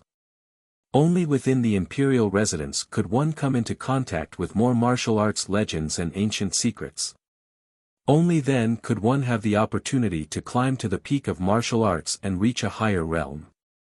Ji Tianqing looked at the Clear Cloud Divine Master with a calm expression and listened seriously. The Clear Cloud Divine Master said with a serious expression, "Currently, in the Tianxian land, those at the Tian Yuan stage are considered elite warriors.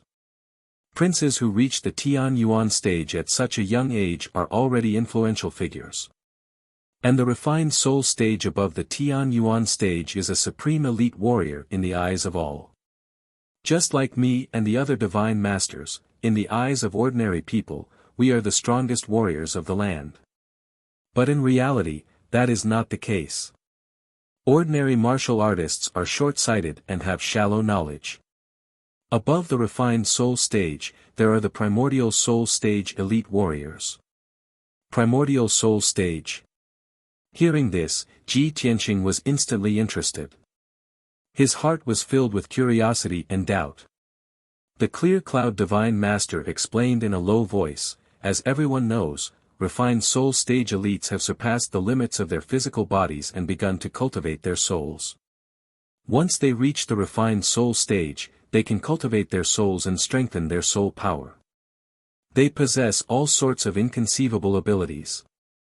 What are abilities? They are abilities that are inconceivable in the eyes of ordinary people, like those of gods. For example, they can tread on water and fire, fly in the sky and burrow into the ground, control wind, rain, thunder, and lightning, move mountains, control blades and swords to kill from a distance, and so on. Furthermore, if the physical body of a refined soul stage elite is destroyed, as long as their soul does not die, they can reform a physical body and continue to live. Normally speaking, elites who reach the refined soul stage can live for 500 to 1,000 years. In the eyes of ordinary people, they are like gods. Ji Tianqing had heard the burial of heaven talk about the refined soul stage before, but there were only a few sentences. He did not have a thorough understanding of it. Now that he heard the Clear Cloud Divine Master's explanation, he was enlightened and had a clearer understanding of the refined soul stage. At this moment, the Clear Cloud Divine Master continued, and the primordial soul stage is an even stronger warrior above the refined soul stage. What is the primordial soul stage? The primordial soul stage refers to the primordial soul stage, while the primordial soul stage refers to the mind and soul. Only by fusing one's primordial soul stage with one's mind and soul can one form an extraordinary primordial soul. Primordial soul stage elites are lifeforms of a higher level. They have a lifespan of more than 1,000 years, and they have even more powerful abilities. For example, the legendary primordial soul stage and primordial soul stage Dharma idol. Elites at this level can leave their physical bodies and roam the world with their primordial soul stage Dharma idol. They can gather the power of heaven and earth from thousands of miles away, call the wind and summon the rain, and change the world. After hearing the Clear Cloud Divine Master's explanation, Ji Tianqing learned about the existence of the primordial soul stage and how powerful it was. Anticipation and yearning grew in his heart. Seeing the prince's fascinated expressions, the Clear Cloud Divine Master continued, in the current Tianxian continent, there are only 2 or 3 known elites who have reached the primordial soul stage. However, do you think the primordial soul stage is the peak of martial arts? No. Above the primordial soul stage, there are even higher levels, the 9th tribulation stage, the martial sage stage, and the martial god stage. The so-called 9th tribulation stage is the shackles of heaven and earth. The test of the 9 heavens is the greatest test to become a supreme expert of martial arts. If you want to become a godlike elite, you have to withstand the bombardment and baptism of the heavenly tribulation divine lightning 9 times. Only by surviving can you reach the extraordinary martial sage realm. As for the martial god realm, it's a realm close to that of a god. At this moment, Ling Yichuan suddenly asked, Clear Cloud Divine Master, I heard that 1,000 years ago, the strongest human was called Kenshin. I wonder if that senior Kenshin was the legendary martial god realm. How did an elite like Kenshin die? To be able to defeat and kill the sword god, what realm has his strength reached? Upon hearing Ling Yichuan's question, the princes stared intently at the Clear Cloud Divine Master, waiting for his answer. After all, the princes had all heard of Kenshin's name and knew some of the legends of Kenshin. Chapter 538. When Kenshin's name was mentioned, the Clear Cloud Divine Artifact's expression also became solemn. He looked at Ling Yichen with a dignified gaze and said in a heavy voice, Kenshin was the most powerful person of the human race 1,000 years ago, and our residence has already been established for almost 10,000 years, continuing from the ancient times until now. I'm afraid that in the entire continent, only our monarch's residence understands Kenshin's legendary deeds the best. However, Kenshin's life story is our residence's greatest secret, and we cannot reveal too much. I can only tell you with certainty that Kenshin is a powerhouse that has surpassed the martial god realm. The strength of a godlike powerhouse isn't something you or I can imagine. Moreover, powerhouses at that level won't truly die. Ling Yichen immediately frowned, revealing a face full of doubt. He instinctively asked, "If I may ask, Clear Cloud Divine Artifact, do you mean that Kenshin hasn't died?" Kuan Wu, Murong Lingfeng, and Yu Zichen also looked at the Clear Cloud Divine Artifact expectantly. Clearly, they were very concerned about this question. Only Ji Tianqing remained expressionless, but he vaguely understood the Clear Cloud Divine Artifact's meaning. However, the Clear Cloud Divine Artifact ignored the prince's gazes filled with curiosity and didn't answer Ling Yichen's question. With your current strength, it's still unknown whether or not you can reach the soul-refining realm. Isn't it a bit too ambitious to explore the realm above the martial god realm right now? It's not just you. Even I and the few nascent soul powerhouses on the continent can't reach Kenshin's realm.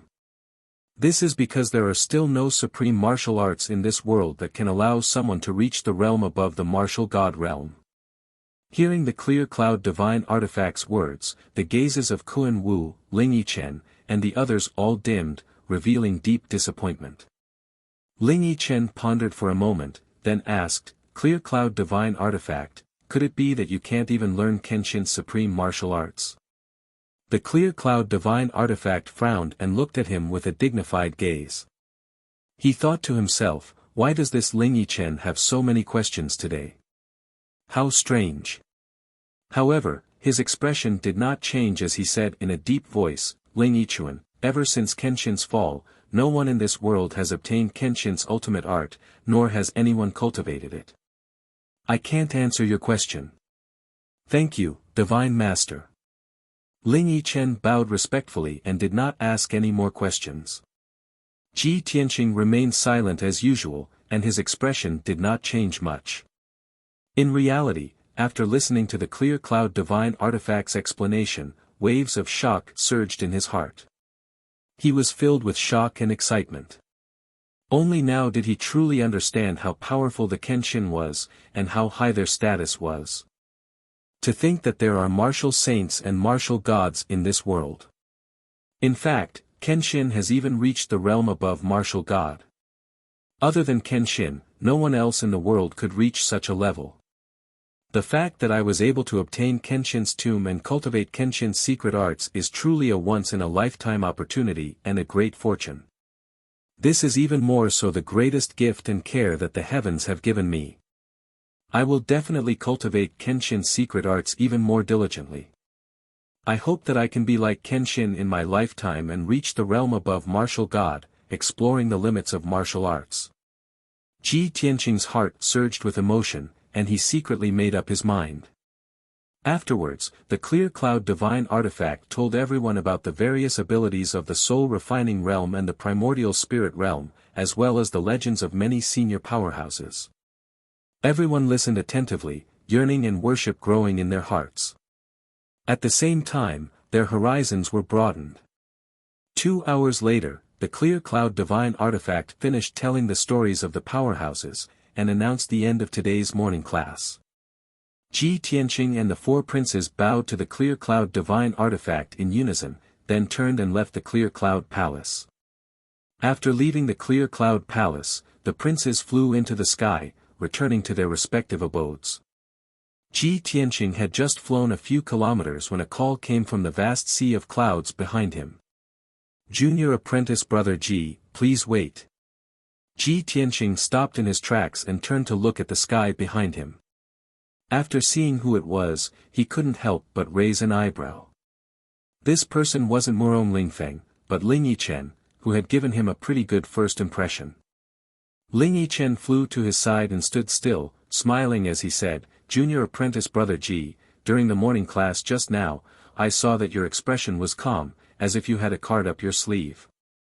It seems that Junior Apprentice Brother G is very familiar with the realm of martial arts and the legends of Kenshin. And I've always admired Kenshin greatly, so I'm very interested in his legends. May I ask what Junior Apprentice Brother G thinks of what the Clear Cloud Divine Artifact said? Ji Tianqing frowned slightly, looking calmly at Ling Yichen, and said, Senior Apprentice Brother Ling, you think too highly of me. I'm not a disciple of a noble family, and I've just entered the imperial residence. Today is also the first time I've heard of such a profound realm of martial arts. As for what the Clear Cloud Divine Artifact said, my thoughts are the same as everyone else's. I admire and yearn for it, that's all. Although Ji Tianqing's impression of Ling Yichen wasn't bad. He knew very well that none of the princes who could enter the imperial residence were ordinary people. None of them were easy to deal with. In the complicated imperial residence, it was taboo to talk too much with someone who didn't know each other. After Yun Yao's reminder, he had always been cautious and guarded against the other princes. How could he possibly talk too much with Ling Yichen? And yet, Ling Yichen looked like he was eager to learn. He said somewhat unwillingly, Junior Apprentice Brother G, we're both disciples of the Clear Cloud Divine Artifact, so we're brothers. We'll have to take care of each other in the future. It's normal for us to discuss and communicate with each other after class. You don't have to be so guarded, do you? If Junior Apprentice Brother G knows of Kenshin's legends and deeds, why don't you share them with me? We can exchange information. Ji Tianqing looked at him with an indifferent expression, shaking his head and saying, even the Clear Cloud Divine Artifact can't dispel your doubts, so what can I talk to you about? If Senior Apprentice Brother Ling doesn't have any business, then I'll take my leave. He cupped his hands towards Ling Yichen, turned around, and flew away. Ling Yichen saw his cold attitude that kept people at arm's length, but he wasn't angry or annoyed. He stood in the sky, watching Ji Tianqing's back disappear into the depths of the sea of clouds. He muttered in a low voice, this guy's very guarded. But there's still plenty of time in the future. Let's see how long you can endure this.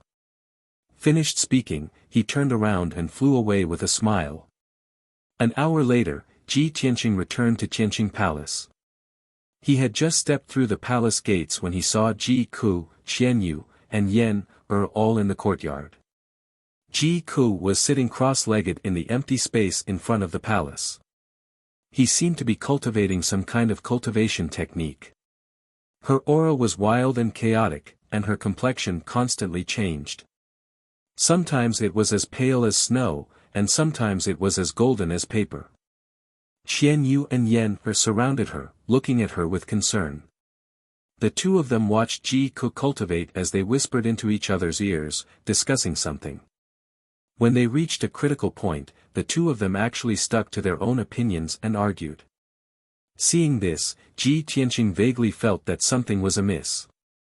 He hurriedly walked over to inquire about the situation. Chapter 539. Seeing that Ji Tianqing had returned, Yan and Xian Yu immediately stopped arguing.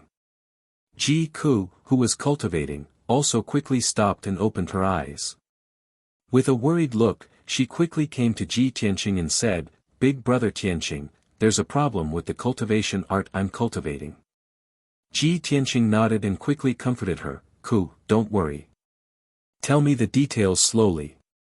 Ji Ku truthfully said, I'm cultivating the Golden Raccoon Clan's secret art that Kunwu gave me. It can indeed improve my strength quickly, but it also strengthens the demon power in my body. The demon power in my body is becoming more and more violent and is gradually getting out of control. I'm afraid that if I continue to cultivate, my demon power will soon go out of control, so I don't dare to cultivate the Golden Raccoon Clan's secret art anymore. However, when I cultivate the original human race's cultivation art, the world's spiritual energy I absorb clashed with my demon power, causing it to become even more violent. I've already tried to change several cultivation arts just now. Xian Yu and Yen Er also helped me think of a way, but they all failed without exception. Big brother Tianqing, what should I do? Ji Tianqing frowned and thought for a moment. He then said with a solemn expression, whether it's the Golden Raccoon clan's secret art or the original human race's cultivation art, you can't cultivate them now. It seems that there's a problem with the demon power in your body. I can't do anything about the cultivation problem of the demon race, so I can only find a demon powerhouse to solve it. Ji Ku looked up at him and asked with a puzzled expression, Big brother Tianqing, you mean, to find Kunwu? Yeah, Ji Tianqing nodded and said, let's go. I'll take you to Kunwu Palace to find him. Then, he took Ji Ku and left Tianqing Palace, flying across the sky as fast as lightning. The two of them flew for 200 miles and crossed several mountain ranges before arriving at the Kunwu mountain range where Kunwu was located. Swish! The two of them landed on the mountain peak and walked toward the gate of Kunwu Palace. There were more than a dozen demon clan guards guarding the gate. They only let Ji Tianqing in after asking him about his identity and purpose. Under the guidance of a guard, the two of them passed through the gate and entered Kunwu Palace. The guard led the two of them through the first courtyard and into the guest hall. Please wait here for a moment. Allow me to report to His Highness. The guard bowed respectfully before turning around and leaving the main hall to report the news to Kunwu. Ji Tianqing and Ji Ku sat in the guest hall and waited for a while. Then, they heard footsteps outside the hall. The two of them turned to look at the entrance of the main hall and saw that it was Kunwu. Kunwu quickly walked into the main hall. Before he sat down, he revealed a concerned expression and asked, Ji Tianqing, Ji Ku, did you encounter any trouble when you came to find Benjun? Ji Tianqing didn't bother with pleasantries and went straight to the point. That's right. Ku's cultivation has a problem. She's cultivating the Golden Raccoon clan's secret technique that you gave her. It can indeed increase her strength, but it also makes the demon qi in her body more violent. He explained the situation in a concise manner. After Kunwu heard this, he frowned in worry and looked at Ji Ku with concern. Ji Ku, Benjun needs to check the situation first to know what's going on. Ji Ku nodded and didn't refuse. Thus, Kunwu raised his right hand and put his index and middle fingers together like a sword. He used the demon clan's secret technique and sent a streak of dark silver demon qi into Ji Ku's forehead. He controlled the streak of demon qi and sent it through Ji Ku's meridians to check the situation inside his body. However, the demonic power he used was quickly blocked by the mysterious demonic power in Ji Ku's body. Kunwu used the secret technique again and again to increase the power of the dark silver demon qi. However, he still couldn't resist Ji Ku's mysterious demon qi. 100 breaths passed, but Kunwu didn't make any progress. He also couldn't detect Ji Ku's situation. Helpless, he could only use all his demon qi to rush toward the mysterious demon qi in Ji Ku's body. The two powerful demonic powers collided with each other in Ji Ku's body, and a muffled bang was heard. At that moment, Ji Ku's body trembled. His face turned pale, and blood flowed out from the corner of his mouth. Unable to withstand the power of the collision between the two demon qi, he closed his eyes and fell unconscious. Kunwu's expression changed drastically. He quickly retracted his demon qi and looked at Ji Ku anxiously and worriedly. At that moment, a silver crescent mark suddenly appeared on Ji Ku's fair and tender forehead. The crescent mark was like a birthmark, but it emitted a faint silver glow. It looked extremely mysterious and noble. When Kunwu saw the crescent mark, his body trembled. His eyes widened, and a look of disbelief flashed across his eyes. His expression was complicated. Other than shock, there was also a trace of surprise. However, the crescent mark on Ji Ku's forehead only appeared for a breath before it disappeared. Ji Tianqing saw that Ji Ku was injured and unconscious. He was also worried and anxious.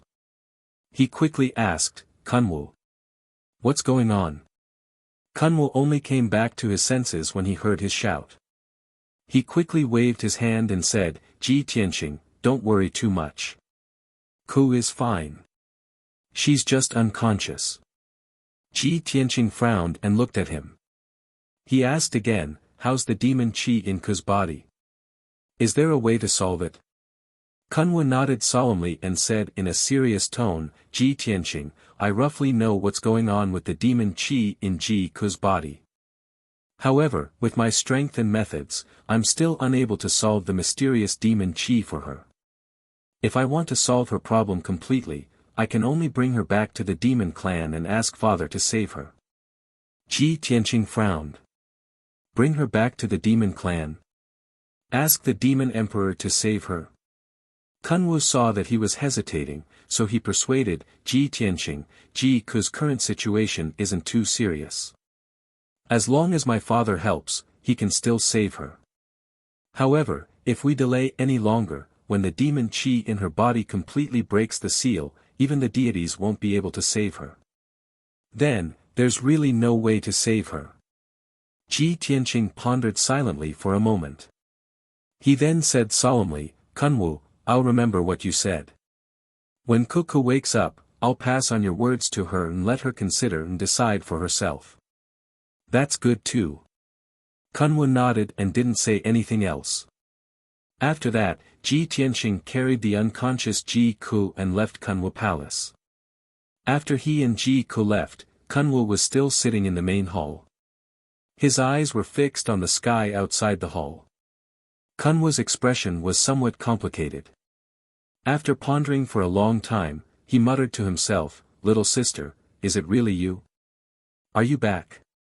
No one could answer his question. For the time being, he couldn't confirm the doubts in his heart. Chapter 540. After Ji Tianqing brought Ji Ku back to Tianqing Palace, he placed her in a room and let her sleep peacefully. Xian Yu stayed in the room to take care of her in case anything unexpected happened. Ji Ku slept for half a day and only woke up in the evening. Seeing that she had woken up, Xian Yu hurriedly went to inform Ji Tianqing. Although Ji Tianqing was meditating and cultivating, he kept thinking about Ji Ku's situation. After hearing the news, he hurriedly rushed to Ji Ku's room. Ku, how are you feeling? Are your injuries serious? Ji Ku had just woken up and her eyes were still a little drowsy and hazy. She rubbed her eyes and gradually woke up. She gently shook her head and said, Big brother Tianqing, don't worry. I'm fine. Ji Tianqing was relieved when he saw that her breathing was stable and that there was no demonic power in her body. He thought for a moment and said, After you fainted, Kunwu told me that he can't solve your problem either. If he wants to completely cure you, he can only bring you back to the demon race and ask his father, the demon king, to help. Also, your current situation isn't too serious. As long as the demon king helps, your problem can be completely solved. If this drags on. Ji Tianqing conveyed Kunwu's words to Ji Ku word for word. After Ji Ku heard it, she shook her head with a determined expression and said, No. Big brother Tianqing, I don't want to go to the demon race. I'd rather not cultivate the secret techniques of the Golden Raccoon clan and not become a powerful martial artist than leave you. I won't go to the demon race. I want to stay by your side. Sigh. Ji Tianqing sighed and tried to persuade her again, Ku, even if you go to the demon race, we'll only be separated temporarily. Once your problem is solved, you won't have to worry about the demonic power in your body anymore. When that time comes, you can return to my side and never leave again, okay? Ji Ku pursed her lips tightly. She still shook her head firmly and refused to agree. Ji Tianqing tried to persuade him a few more times, but to no avail. He had to put the matter aside for the time being. All right, then rest well for a few days. Don't cultivate the Golden Raccoon clan's cultivation technique for now. He said a few words to Ji Ku, then got up and left. A few hours passed quickly, and it was already late at night. Under the pitch-black curtain of night, a tall figure stood in the sea of clouds above the Tianqing mountain range. This person was wearing a white fox fur coat. He had long silver hair and a handsome and resolute face. He was Kun Wu. He used a secret technique to hide his presence and stood quietly in the sea of clouds, looking down at the Tianqing palace that was 1,000 meters away. Ever since he saw the crescent moon mark on Ji Ke's forehead, he had been feeling uneasy and could not calm down. He had a bad premonition in his heart. He felt that Tianqing Palace might not be peaceful, and that there might be some danger. Regardless of whether Ji Ke was his long-lost little sister or not, at least Ji Ke was a member of his clan.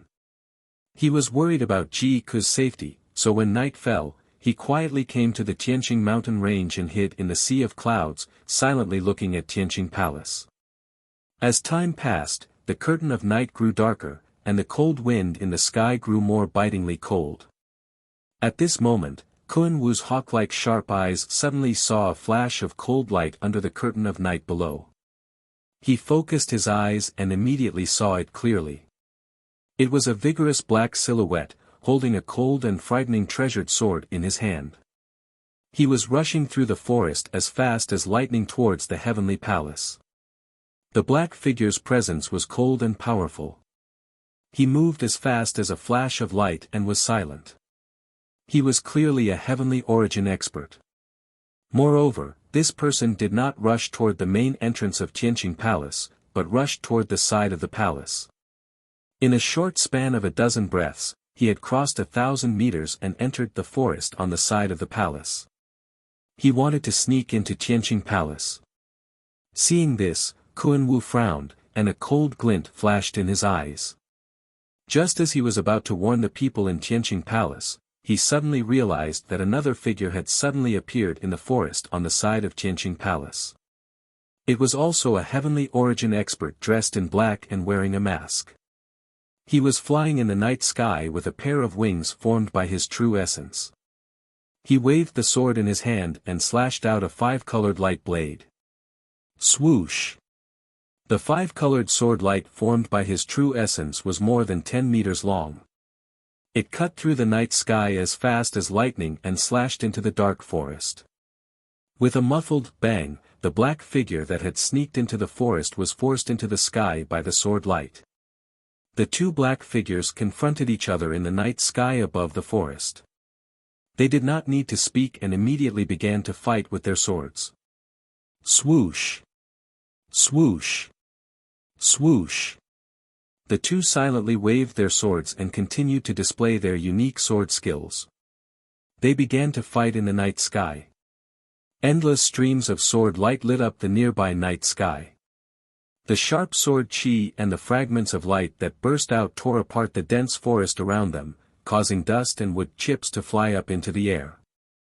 However, the two black figures deliberately suppressed their sword skills, as if they did not dare to make too much noise to avoid alerting the people in Tianqing Palace. The two sides fought for a few moves, but no one was able to gain the upper hand. The two saw that their opponent's strength was not ordinary, so they stopped fighting at the same time and quietly retreated. Kun Wu stood in the sea of clouds and stared at the two black figures leaving. A playful smile appeared on his face. Interesting. Ji Tianqing has only been in the monarch mansion for a few days, and he has already been targeted. Looking at the posture of the two men in black, one wants to sneak into Tianqing Palace to assassinate, while the other hides outside Tianqing Palace, secretly protecting and guarding. The two guys are acting secretly and don't want to be discovered by Ji Tianqing. It seems that Ji Tianqing's identity and background are not as simple as they seem. If he is just a commoner from the 9 regions of the southern land, how could he cause such a disturbance? Kun Wu thought to himself and became more and more curious about Ji Tianqing's identity and background. In Tianqing Palace, in the second tallest and loftiest palace. In a room on the top floor of the palace, it was quiet and dark. Ji Tianqing was standing by the window, looking indifferently at the night sky not far away. There was a trace of cold killing intent in his eyes. Yan stood beside him and also stared at the night sky outside the window. Just now, the scene of the two men in black fighting in the night sky had already fallen into their eyes. Yen-er frowned and shouted angrily in a low voice, "I thought that the monarch mansion was the holy land of martial arts. I didn't expect that this place is also not a good place. We just entered the monarch mansion for a few days, and someone can't wait to make a move on us." Ji Tianqing said calmly, "That man in black of unknown origin has been secretly spying on Tianqing Palace for several nights. I expect that after he finds out the situation of Tianqing Palace, he will definitely be unable to hold back his killing intent and find a chance to sneak into the palace to assassinate us. I have already set up the Tianyuan array in the courtyard, waiting for that man in black to walk into the trap and see who he is." Chapter 541. Ever since Yunyao warned Ji Tianqing, he had been on guard for the past few days. Not only was he on guard against the people from the Duanmu and Murong families, but he was also on guard against the other princes who approached him rashly. In fact, even when he was cultivating or sleeping in the Sky Air Palace, he was constantly on guard.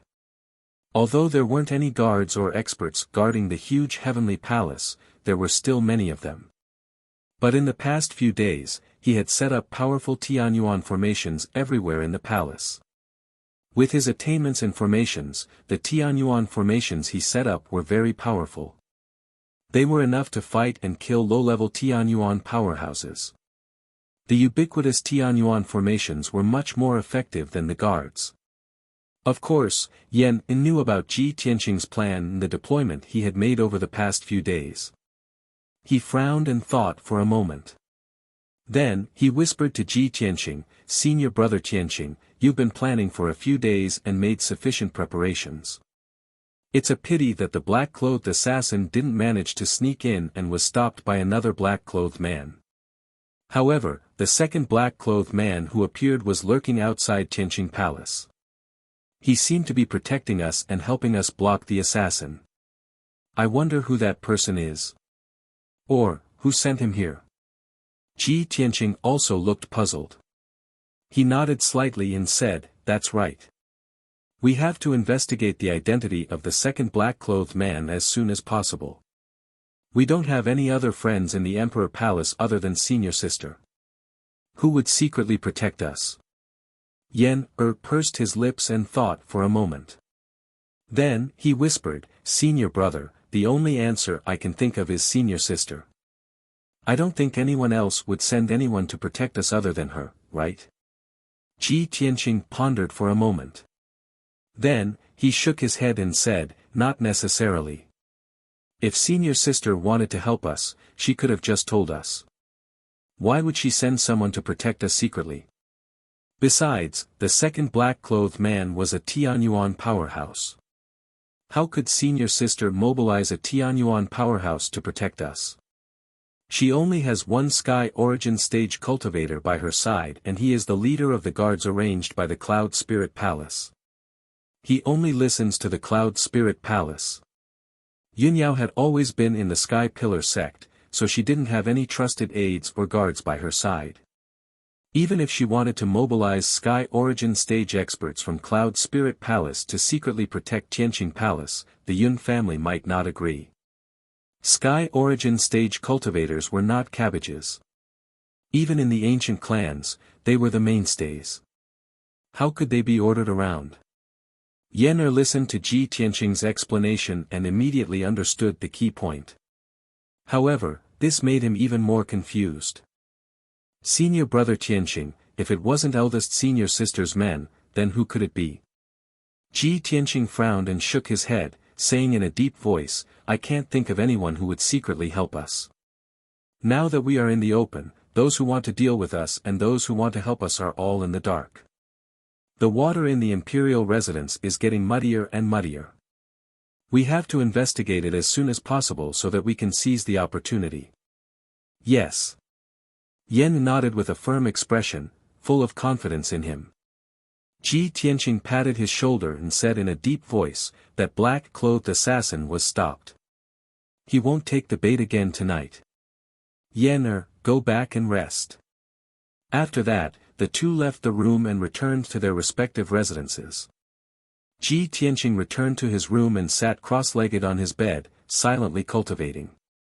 Now that he had his own spirit vein and cave, the biggest benefit was that he didn't have to worry about cultivation resources.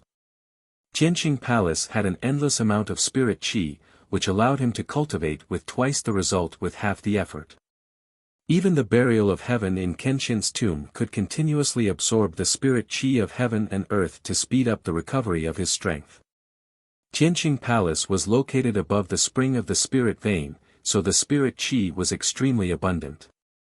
There was also a super large array set up in the cave, which gathered the spirit qi from all directions, causing the spirit qi in the palace to form 5-colored spirit clouds. As soon as Ji Tianqing started to practice cultivation, the 5-colored clouds above the palace turned into wisps of 5-colored spirit mist that poured into his body in an endless stream. The incomparably pure spirit qi of heaven and earth turned into surging vital essence and surged violently in the sword palace in his body.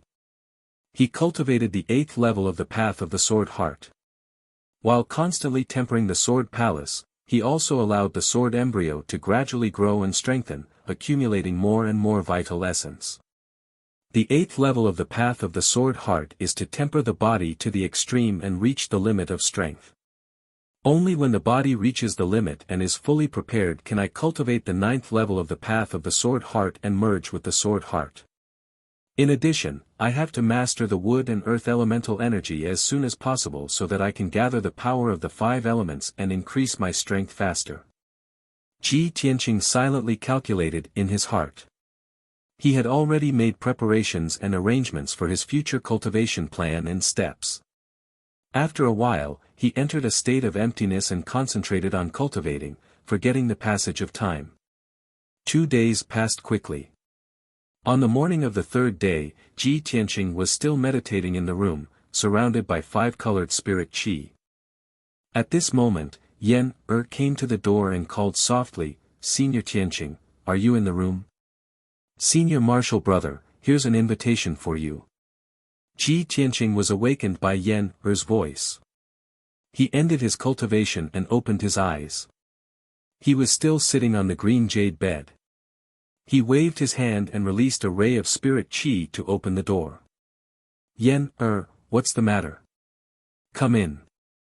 Yan hurriedly walked into the room, holding a sandalwood box inlaid with gold and jade in both hands and handed it to him. "Senior Tianqing, just now a black-armored guard from the imperial residence came to the gate of the Tianqing Palace and handed this box to me. The guard said that there was an invitation inside and asked me to hand it to you." "An invitation from the imperial residence's guard?" Ji Tianqing frowned in confusion. He reached out and took the sandalwood box, holding it in the palm of his hand and looking at it. "Who sent the invitation? Why would they put it in such a luxurious box?" As he said, he waved his hand and released a ray of spirit qi to unlock the simple array on the sandalwood box. Then, he opened the sandalwood box and took out a red-stamped invitation. He flipped open the luxurious and exquisite invitation card and carefully read its contents. After 10 breaths of time, he finished reading the contents of the invitation.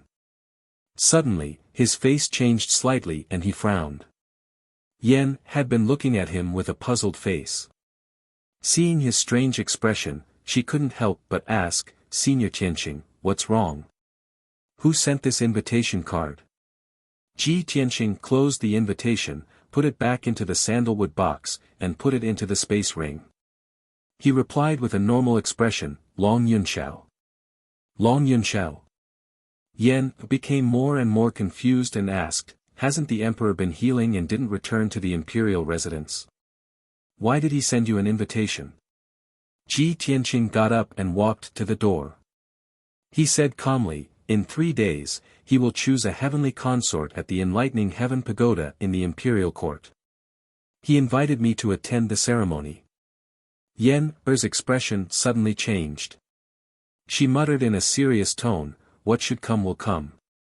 The emperor is finally going to choose a consort."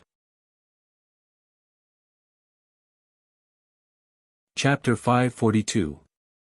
It had been half a month since the battle between Ji Tianqing and Long Yunxiao at the imperial stage. During this time, Long Yunxiao had not returned to the imperial palace, nor had he appeared in public. Many people guessed that he must have been seriously injured and was still recovering in seclusion. Only Ji Tianqing knew that although Long Yunxiao's injuries were not light, it was not to the extent that he had to recuperate in seclusion for half a month. However, he had not mentioned anything about the imperial concubine selection in the past half a month. In the depths of his heart, he had silently agreed that Long Yunxiao was a gentleman. He would not go back on his words and choose Yunyao as his imperial concubine. However, there had to be a conclusion to this matter. Before Long Yunxiao officially chose his imperial concubine, anything could happen. There were still many unknown variables. Therefore, after Ji Tianqing received the invitation, he had to go to the imperial palace to watch the ceremony no matter what. He had to see Long Yunxiao choose his imperial concubine with his own eyes before he could truly be at ease. After leaving the room, Ji Tianqing summoned Yan, Ji Ku, and Qian Yu. He solemnly instructed them. In 3 days, Long Yunxiao will choose his imperial concubine at the Apocalypse Pagoda. I have to go to the imperial palace personally. In the next few days, the 3 of you will stay in Tianqing Palace. Don't go out if there's nothing important. If there's anything, wait for me to come back. After that, Ji Tianqing left Tianqing Palace alone and flew towards the imperial palace's exit. He flapped his golden wings and flew across the vast sea of clouds like a shooting star. He crossed one mountain after another. After about 2 hours, he was about to reach the imperial palace's exit. Only then did he realize that there were a few imperial princes in the sky nearby. They were also flying towards the exit. When he saw that those imperial princes were all humans, he immediately frowned and thought to himself, the imperial princes rarely show themselves. They are either cultivating in seclusion in their cave abodes or training in the outside world. Why did so many human imperial princes appear at the same time today and leave the imperial palace? Could it be that they also received Long Yunxiao's invitation and are going to the imperial palace to watch the ceremony? Just as he was secretly guessing, a kind voice suddenly called out from behind him. Junior brother Ji, please wait. Ji Tianqing was no stranger to this voice. He did not need to turn around to know that the person who spoke was Ling Yisin. As expected, he stopped in the sky and turned around to look behind him. He saw Ling Yichong flying over at lightning speed. Shua! Ling Yi flew to Ji Tianqing's side and stopped. With a face full of smiles, he cupped his hands in greeting. Junior brother Ji, where are you going? If I'm not wrong, you should also be going to the imperial court, right? Ji Tianqing could tell that Ling Yichen had a cheerful and passionate personality. For some reason, Ling Yichen seemed to be trying to get close to him on purpose. That was why he took the initiative to greet him.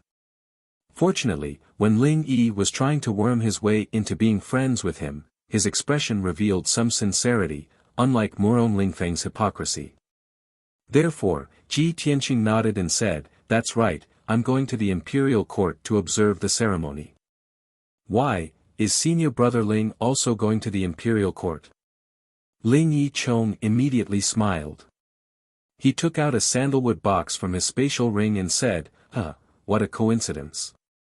The emperor also sent me an invitation, inviting me to observe the ceremony.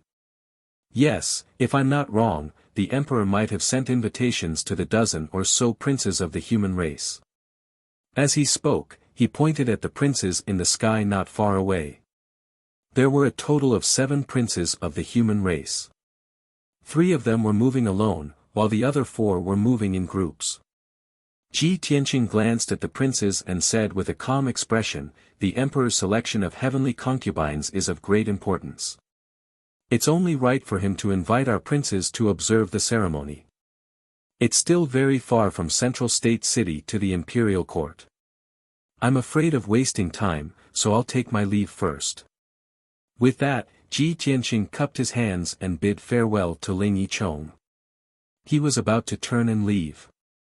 However, Ling Yicheng caught up with him again and said with a smile, "Junior brother Ji, if I'm not wrong, you probably haven't been to the imperial court yet, right? It'll take at least 2 days to travel from Central State City to the imperial court. If you're not familiar with the route, it'll be hard to avoid wasting time and affecting the ceremony. Since we're brothers and we're going to the imperial court to observe the ceremony together, why don't we travel together? I'll lead the way for you." Ji Tianqing saw how enthusiastic he was and subconsciously wanted to reject him. However, he suddenly thought of something and swallowed his rejection. He nodded and said, "That's good too. Then I'll have to trouble you, senior brother Ling." Ling Yicheng was a little surprised to see Ji Tianqing agree so readily. This guy. He was cold to me before and seemed to be on guard against me. Why did he agree so readily today? Although Ling Yicheng was puzzled, he didn't show it on his face and didn't show any abnormalities. Junior brother Ji is too polite. We brothers should take care of each other. He smiled and said politely. Ji Tianqing only nodded and didn't say anything else. After that, the two of them traveled together and rushed to the exit of the imperial residence. They then left the imperial residence together. Swoosh! With a flash of light, Ji Tianqing and Ling Yicheng's figures appeared in the divine steel forest at the same time. Ji Tianqing was about to fly up into the sky, but Ling Yicheng pulled him back and said seriously, "Junior brother Ji, for safety's sake, it's better for us to change our appearance before we travel. I'm not famous in the first place, so I'm not afraid of others seeing through my identity. However, junior brother Ji, you're now an influential figure in Central State City. Who knows how many people are paying attention to you? It's better for you to be more cautious." Ji Tianqing was stunned for a moment before he smiled and nodded. "Senior brother Ling is still the most considerate. Then we'll do as you say to avoid some unnecessary trouble." Thus, he used a meticulous technique to control the muscles and nerves on his face, slightly changing the outline and appearance of his facial features. Although, on the surface, his appearance didn't seem to have changed much. However, his facial features and appearance had changed. Even if Yan, and Ji Ku saw him, it would be hard for them to recognize him at first glance. After changing his appearance, Ji Tianqing's body flashed with a golden light. The white robe he wore disappeared into thin air and turned into a long, sapphire blue robe. In this way, he changed from a handsome and mighty heaven's prime expert, a noble imperial prince, to an ordinary noble young master in the mortal world. After changing his appearance, he looked at Ling Yicheng beside him and found that Ling Yicheng had also changed his appearance. He was dressed as a rich young master like him. The two of them looked at each other and smiled.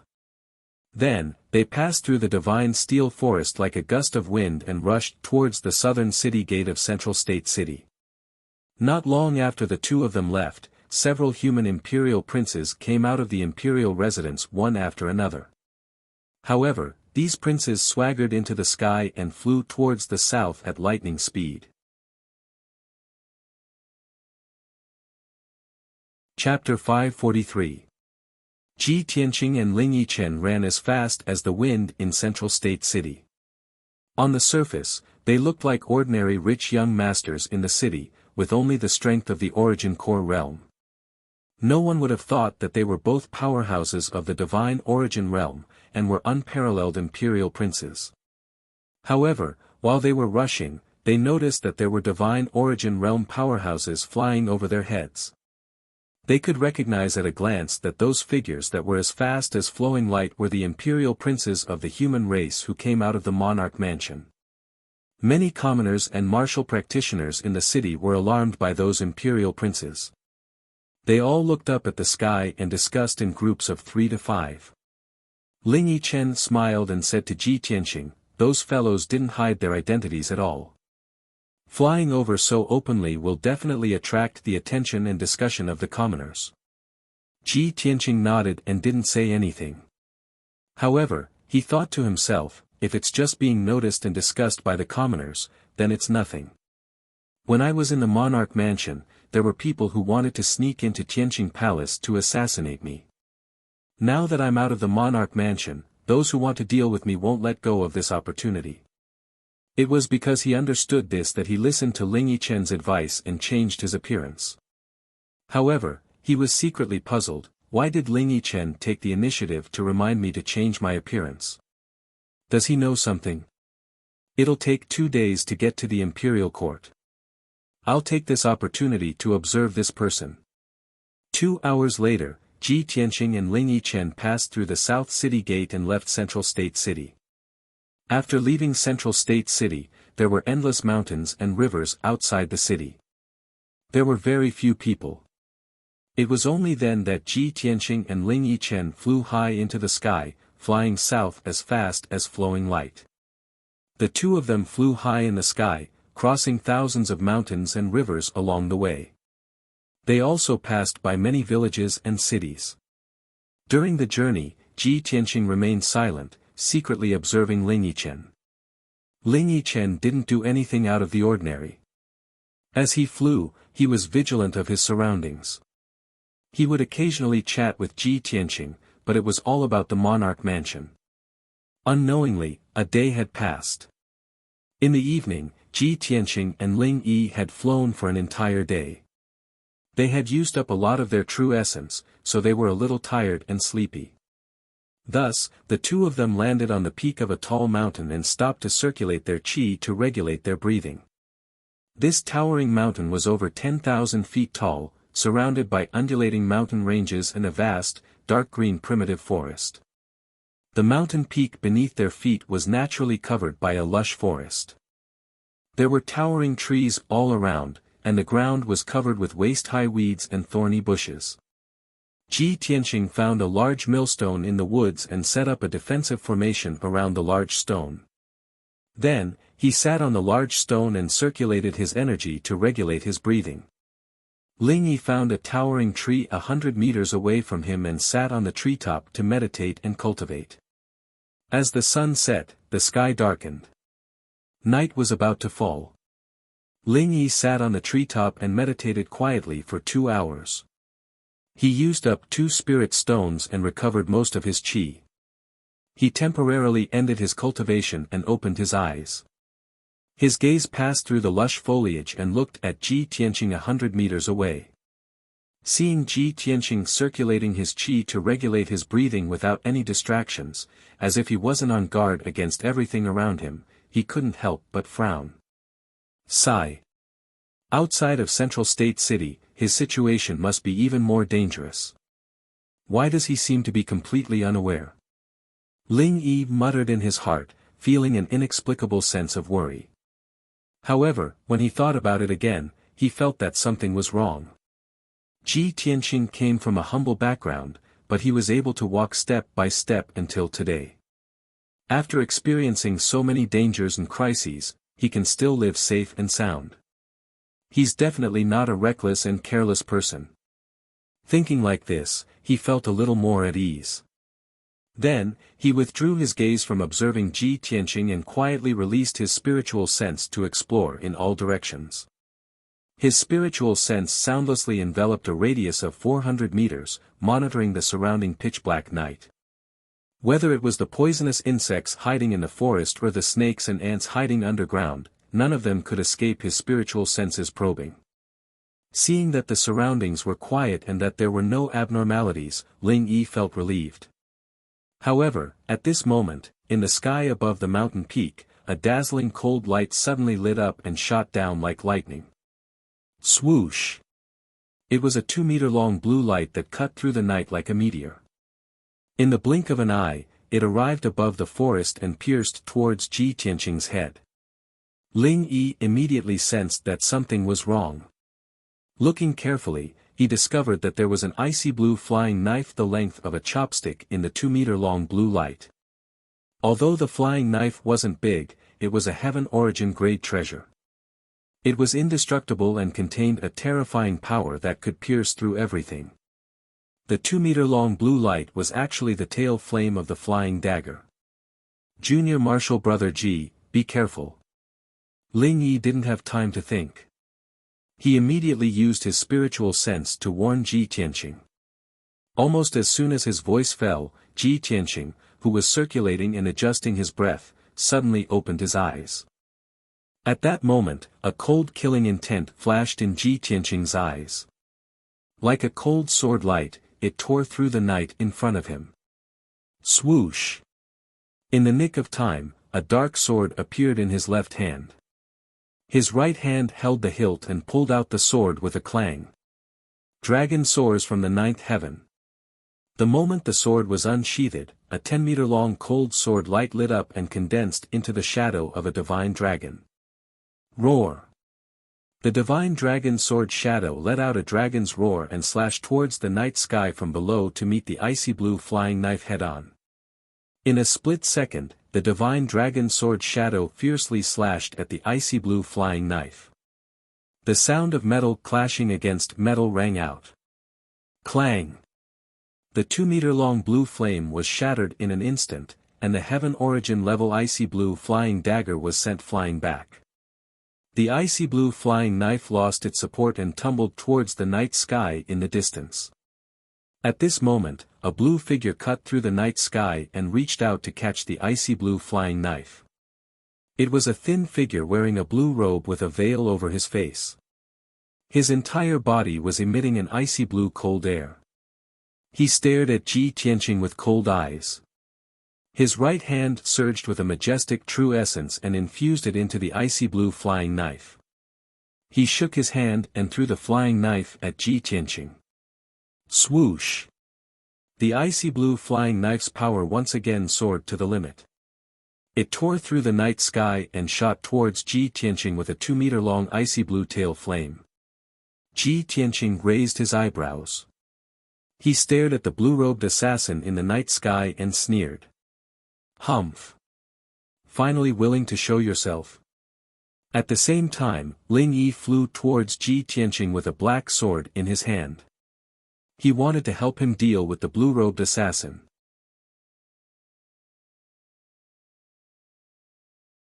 Chapter 544. That powerful and violent flaming sword beam instantly tore through the dark night and went straight for Ling Yi Chong. He turned his head and saw a tall and sturdy black figure appear in the dark forest. It was a tall and sturdy man in black. He held a sword that flashed with cold light in his hand and exuded a frightening murderous aura. Ling Yi could no longer help Ji Tianqing. He could only wave his black sword and slash out 3 sword rays to block the incoming flaming sword ray. Bang bang bang. The 4 sword rays collided with each other fiercely and exploded with a few muffled noises that echoed in the night sky. The flaming sword ray was defeated and turned into flames that covered the sky and earth, pouring down in torrents in the dark forest. The man in black rushed to the front of Ling Yi and swung his sword again, sending out several dazzling cold lights. A murderous intent flashed through Ling Yi's eyes. He hurriedly used his sword arts and fought with his opponent. At the same time, Ji Tianqing, who was 100 meters away, swung his sword again and sent the icy blue flying dagger flying. His figure flashed and flew into the night sky. He turned into a golden flowing light and took the initiative to attack the blue-robed assassin. The blue-robed assassin furrowed his brows. His eyes were filled with anger. He shouted in a low voice, "You dare to take the initiative to counterattack? You're courting death." He shouted in a low voice. A light flashed in his palm and a golden saber appeared out of thin air. Xian Bing slash. The blue-robed assassin held the saber with both hands and slashed out 36 icy blue saber rays. They were like countless icicles that stabbed at Ji Tianqing fiercely. The saber rays emitted a bone-chilling cold air that instantly enveloped a radius of several hundred meters. It made half of the mountain peak as cold as ice and snow. The air seemed to be frozen as well. Ji Tianqing was surrounded by dozens of saber rays. His body was frozen stiff by the bone-chilling cold air. His blood seemed to have solidified. However, he had already put away the black dragon sword. He activated the sword embryo's power and released a dazzling flaming sword. Crimson Dragon Flash. The 20-meter-long flaming sword carried an incomparably violent power and fiercely blasted toward the blue-robed assassin. The crimson flames condensed into a flaming divine dragon, exuding unparalleled heat and flame waves that swept in all directions. Suddenly, the dark night sky was illuminated with a dark red color, as if half of the sky was burning. The cold air that had shrouded half of the mountain peak was also dispelled. The 36 icy blue blade auras also quickly melted under the high temperature, their power greatly reduced. Ping ping ping. The huge flaming sword and the icy saber collided with a loud bang, causing a series of loud and muffled sounds to resound fiercely in the night sky. All of the cold blade lights were shattered into pieces of ice crystals that blotted out the sky, and were burned into water vapor by the flame and the high temperature. Instantly, the night sky was filled with water vapor. The blue-robed assassin clearly hadn't expected Ji Tianqing's strength to be so tyrannical, easily dispelling his attack. When the water mist that filled the sky surged, Ji Tianqing had already passed through the water mist as fast as lightning, charging towards him. The blue-robed assassin immediately sensed that something was wrong, and hurriedly retreated into the distance. His left hand emitted a dazzling icy blue brilliance, and 9 icy blue flying daggers immediately appeared in his palm, releasing a bone-chilling blade aura. The 9 flying daggers were all heaven origin level treasures, and they were a set of flying daggers in a chain. They could also form a dagger array, containing hundreds of changes and infinite power. 100 Transformation Divine Dagger. The blue-robed assassin growled with a murderous aura. He suddenly waved his hand and sent out 9 flying daggers, which turned into 9 icy blue lights that shot towards Ji Tianqing like meteors. The 9 icy blue lights scattered, covering the sky within a kilometer radius, and immediately formed a dagger array. The area within a kilometer radius was sealed by the invisible power of the array. The fierce and violent blade aura shuttled back and forth within the dagger array, crisscrossing and strangling. Ji Tianqing had just passed through the water mist and was about to rush towards the blue-robed assassin when he was caught in the dagger array. 9 icy blue blade lights whooshed over, piercing through the night sky and attacking his vital parts from all directions. At this critical moment, he had no time to dodge or counterattack, and could only use his golden wings to block. Golden Rock Wings. The golden wings transformed from Kenshin's battle robe instantly closed, and Ji Tianqing's body was enveloped. The 9 icy blue daggers exploded with the most violent power, and slashed at him fiercely, but they were all blocked by the golden wings. Bang bang bang. In a series of muffled sounds, the icy blue daggers were all shattered, revealing the 9 flying daggers, which were all knocked back. However, the 9 flying daggers drew a few arcs in the night sky, and immediately lit up with icy blue lights, recovering their strength. The flying daggers flew in circles in the night sky, waiting for an opportunity to strike, and could launch another attack at any time. Ji Tianqing was knocked back 100 steps before he could stop. He spread his golden wings, and stared at the 9 icy blue daggers with a cold smile. Dagger array. Interesting. The blue-robed assassin looked at Ji Tianqing coldly. Seeing that there was not a single wound on his body, he frowned. This hateful brat can actually block my 100 transformation dagger. The information is wrong. This brat's combat ability is comparable to the 3rd level of Sky Origin stage. He definitely has not just reached Sky Origin stage. The blue-robed assassin thought that tonight was the best opportunity for assassination. With his strength, he could easily kill Ji Tianqing, who had just reached Sky Origin stage. However, after he showed up, he had exchanged a few blows with Ji Tianqing, but he could not gain the slightest advantage. While he was furious, he had no choice but to take Ji Tianqing's strength seriously and treat him seriously. He was no longer in a hurry to attack, but secretly performed a secret technique to increase the power of the dagger array, and suppressed Ji Tianqing fiercely. I'll trap this brat with the dagger array first, then find a chance to kill him together. The blue-robed assassin thought, and subconsciously turned his head to look at the eastern night sky. In the night sky thousands of meters away from him, the the black-robed man was fighting fiercely with Ling Yichuan. Both of them unleashed their strongest strength, swinging their swords and slashing out enormous sword auras that covered the sky, and collided fiercely with each other. Bang bang bang. The muffled sounds kept exploding, and spread far in the night sky. One after another, the sword auras shattered with a bang, creating a violent and devastating shockwave that spread in all directions like a hurricane. The mountain peaks around the two, and the primitive forest under their feet, were all devastated by the violent shockwave.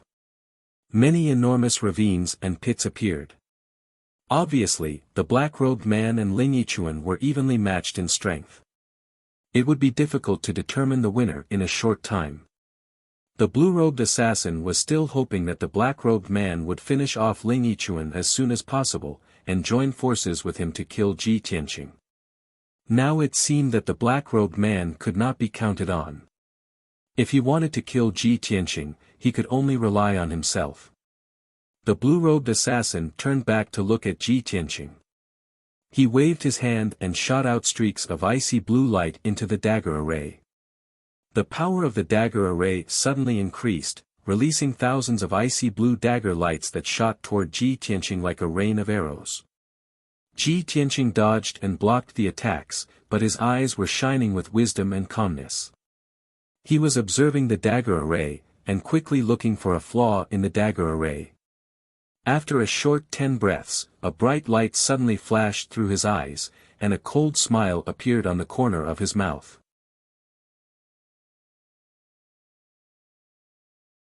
Chapter 545. Without a doubt, the blue-robed assassin's sword array was not even worth mentioning in front of Ji Tianqing. Ji Tianqing only used 10 breaths of time to see the flaws and weaknesses of the sword array. As soon as he finished speaking, he activated all of his power, and his whole body ignited with a monstrous golden flame. White Tiger Sacred Sword. Following Ji Tianqing's shout, his body merged with the monstrous golden flame and turned into a 20-meter-long golden sword. Kill. The golden flame around the golden sword condensed into a sacred white tiger, bearing its fangs and brandishing its claws. It was incomparably ferocious. The white tiger's sacred sword emitted a terrifying killing intent that could destroy heaven and earth. With an unstoppable momentum, it fiercely charged towards the night sky on the left.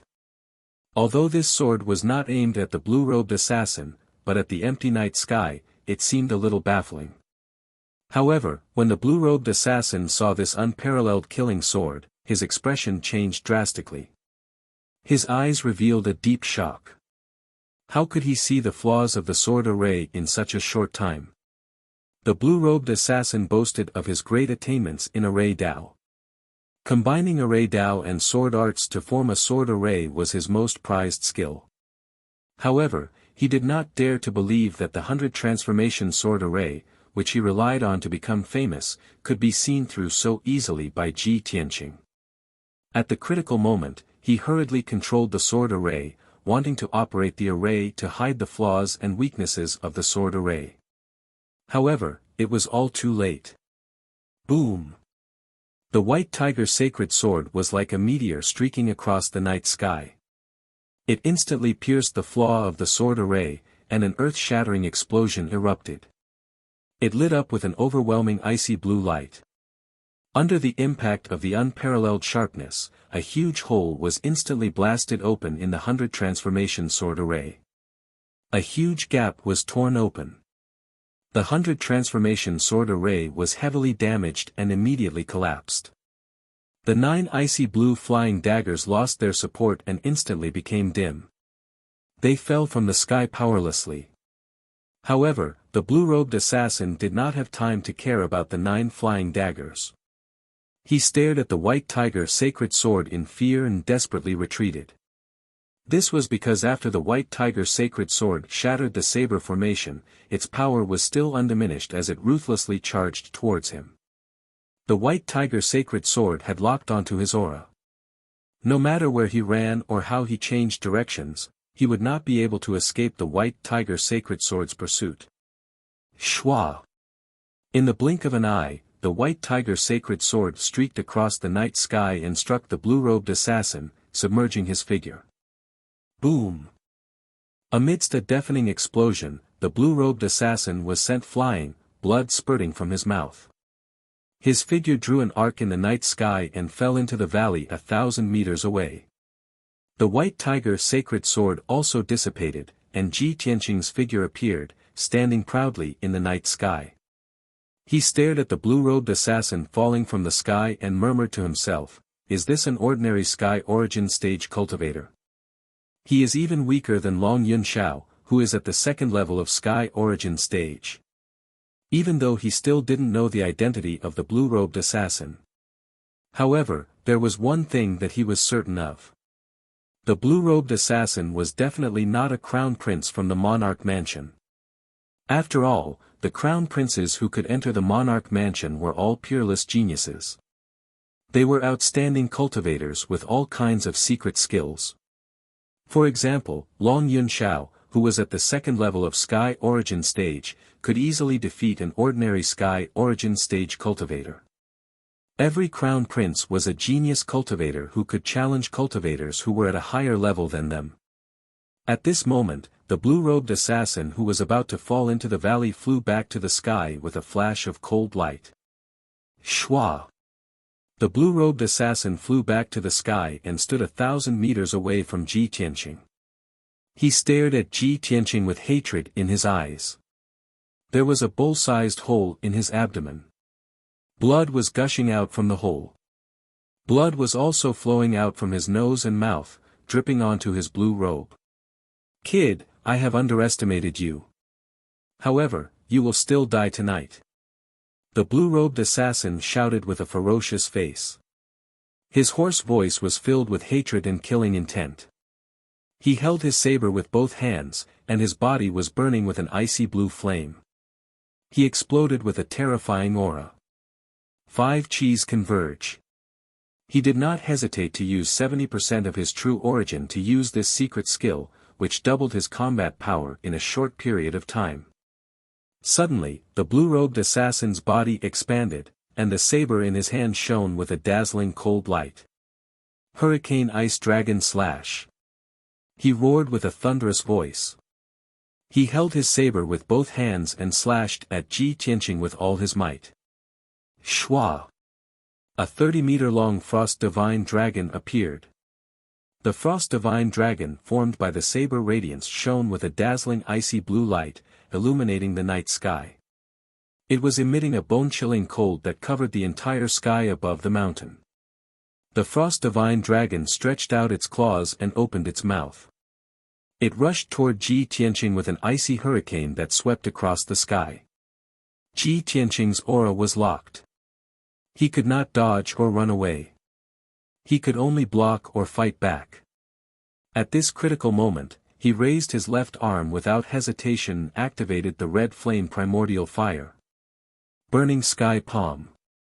His magma-like left arm spewed out endless red flame primordial fire. It condensed into a giant flaming palm that covered the sky and blasted toward the Frost Divine Dragon. At that moment, the night sky within a radius of dozens of miles was illuminated red by the boundless red flame. Half of the sky was burning. Boom! The giant flaming palm collided with the Frost Divine Dragon, and there was a loud explosion that shook the 9 heavens.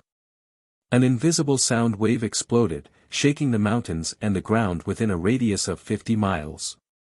The mighty Frost Divine Dragon was smashed into pieces by the giant flaming palm, turning into thousands of ice crystal fragments. Countless ice crystal fragments were engulfed by the monstrous flames and evaporated into nothingness. They dissipated in the blink of an eye. Immediately after, the giant flaming palm blasted the blue-robed assassin, turning him into charred pieces.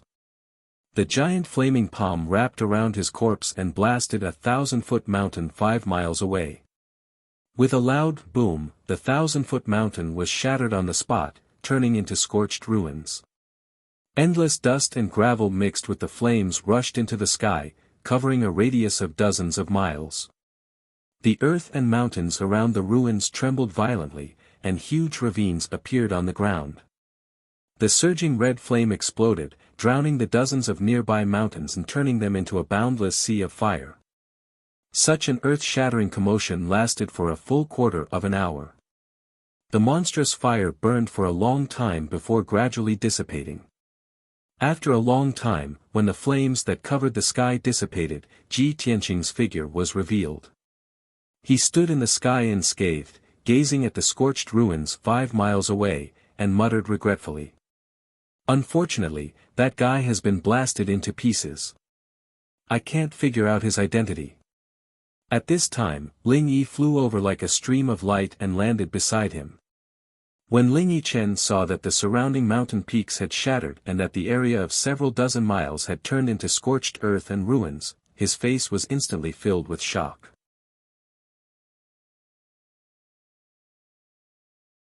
Chapter 546. A Sky Origin Stage cultivator indeed had the power to split mountains and rivers. However, Ji Tianqing's giant flame palm was able to turn a radius of several dozen miles into a sea of fire and scorched earth. It was truly terrifying. Even if Ling Yichen's strength was 3 levels higher than his, he still couldn't do it. He witnessed the power of the burning sky palm with his own eyes. How could he not be shocked and horrified? However, Ji Tianqing's expression was indifferent.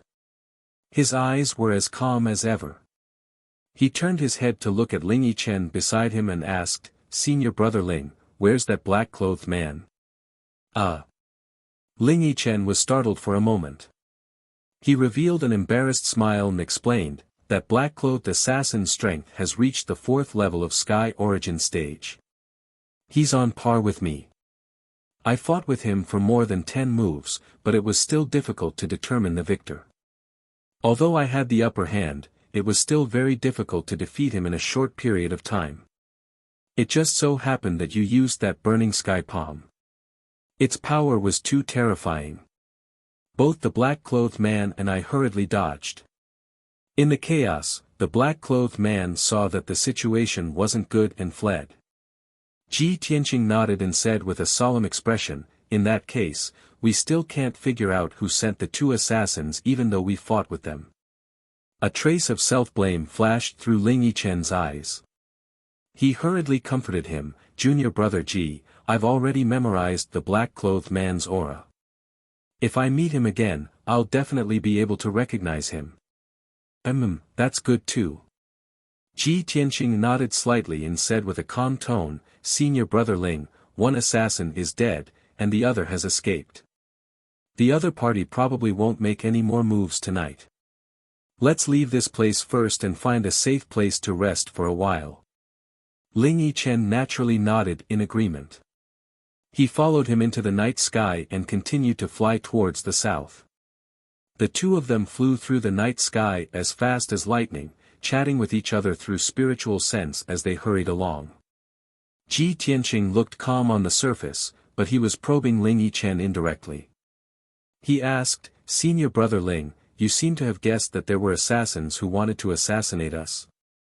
Ling Yichen was startled for a moment before he explained with a smile, "Not us, but you. I'm alone, I don't have any enemies. On the other hand, junior martial brother Ji, you've been in the limelight recently. You'll definitely attract the attention of various forces. There were as many experts as there were clouds in the central continent. Various powerful forces emerged one after another. The relationships between them were inextricably linked and intertwined. It was very complicated. Perhaps you haven't done anything, but you've already offended someone unknowingly, hindering the development and plans of some forces. Therefore, it is inevitable that there will be people who want to kill you in the cradle." Ling Yichen's words seemed to have said a lot, but he did not say anything clearly. It was ambiguous and unclear. However, Ji Tianqing understood that Ling Yichen was reminding him to be careful. After a moment of silence, he asked, "Senior brother Ling, why did you save me in such a dangerous situation? You and I are just acquaintances. You don't have to risk your life for me." Ling Yichen frowned as he looked at him, his tone disappointed as he said, "Junior brother Ji, we're both princes of the Clear Cloud Divine Masters sect, so we're fellow brothers. I really didn't expect that I would treat you as my junior brother, but you would treat me as an outsider. Sigh. If I knew you were thinking like this, I would have decisively run away just now and left you alone. I would have left you to fend for yourself. As he said this, he even shook his head gloomily, an expression of disappointment on his face. Ji Tianqing looked at him from the side. Unable to see through his true thoughts, he could only temporarily suppress the guesses in his heart. Senior brother Ling, you've misunderstood. What I mean is that you could have stayed out of this. There was no need for you to risk your life to save me. Since you've acted righteously and saved me, I'm naturally grateful to you and have to say thank you. Ling Yichen glanced at him, looking like he was considering it again. If you want to thank me, you can't just say it. Let's see how you perform in the future. Ji Tianqing only smiled and did not say anything else. An hour later, the two of them flew 300 kilometers away and entered an ancient city. The two of them stayed in a luxurious inn and rested for a few hours. After daybreak, the two of them recovered their physical strength and true essence. They left the inn and continued to rush south. For the rest of the day, the two of them sped through the sky. They did not encounter any more dangers or ambushes along the way. This evening, Ji Tianqing and Ling Yichen finally entered the sky-connecting mountain range and arrived at the foot of heaven-reaching peak. The sun was setting in the west. The afterglow of the setting sun shone on heaven-reaching peak, causing the entire peak to be covered in a layer of faint golden light. It appeared even more sacred and dignified. Ji Tianqing and Ling Yichen stood at the plaza at the foot of the mountain, sizing up this towering peak. They saw that there were dozens of statues that were 100 meters tall around the plaza that was 1,000 meters in radius. These statues were of the sages and experts of the human race. They were placed on the plaza for the people of the human race to worship. At the end of the plaza, there was a wide black stone divine path that extended along the steep mountain slope to the mountainside. Many palaces and buildings were built on the slopes on both sides of the divine path, exuding an ancient aura. Moreover, every 100 steps on the divine path, there was an imperial court imperial guard wearing silver armor and holding a long halberd. These imperial court imperial guards were all dignified. They stood like stone statues and did not move at all, appearing extremely solemn and respectful. Going up the divine path, they reached halfway up the mountain, where the white clouds and mist covered everything. Ji Tianqing and Ling Yichen looked up at heaven-reaching peak, revealing a respectful and solemn expression. Ling Yichen said with a solemn expression, "Junior brother Ji, this giant peak is the sacred land of the human race, heaven-reaching peak. The imperial court is located at the peak of heaven-reaching peak. This should be your first time in the imperial court, right? Later, you must properly admire the scenery of heaven-reaching peak." Ji Tianqing nodded slightly and said with a calm expression, "Let's go up." Then, he and Ling Yichen returned to their original appearances, becoming the dignified and extraordinary imperial princes. The two of them crossed the wide plaza and stepped onto the divine path paved with black stone, walking towards the mountainside. The consort selection ceremony was tomorrow. It was still early, so the two of them were not in a hurry. They walked towards the mountainside while admiring the scenery along the way. Heaven-reaching peak was surrounded by lush green mountain ranges. Numerous towering mountains were situated in the endless mountain range, their original appearance covered by thick white clouds and fog. Not long after, Ji Tianqing and Ling Yichen reached the mountainside and arrived at a towering gate. There were many imperial court imperial guards guarding the gate. Only those who received an invitation could cross the gate and ascend to the mountaintop to watch the ceremony. Ji Tianqing and Ling Yichen took out their invitations and handed them to the imperial guard captain for inspection before they were allowed to enter. The two of them crossed the gate and continued to climb up the mountain along the solemn black divine path. The buildings above the mountainside were shrouded in white clouds and were faintly discernible. The two of them climbed the mountain in the clouds and enjoyed the scenery along the way.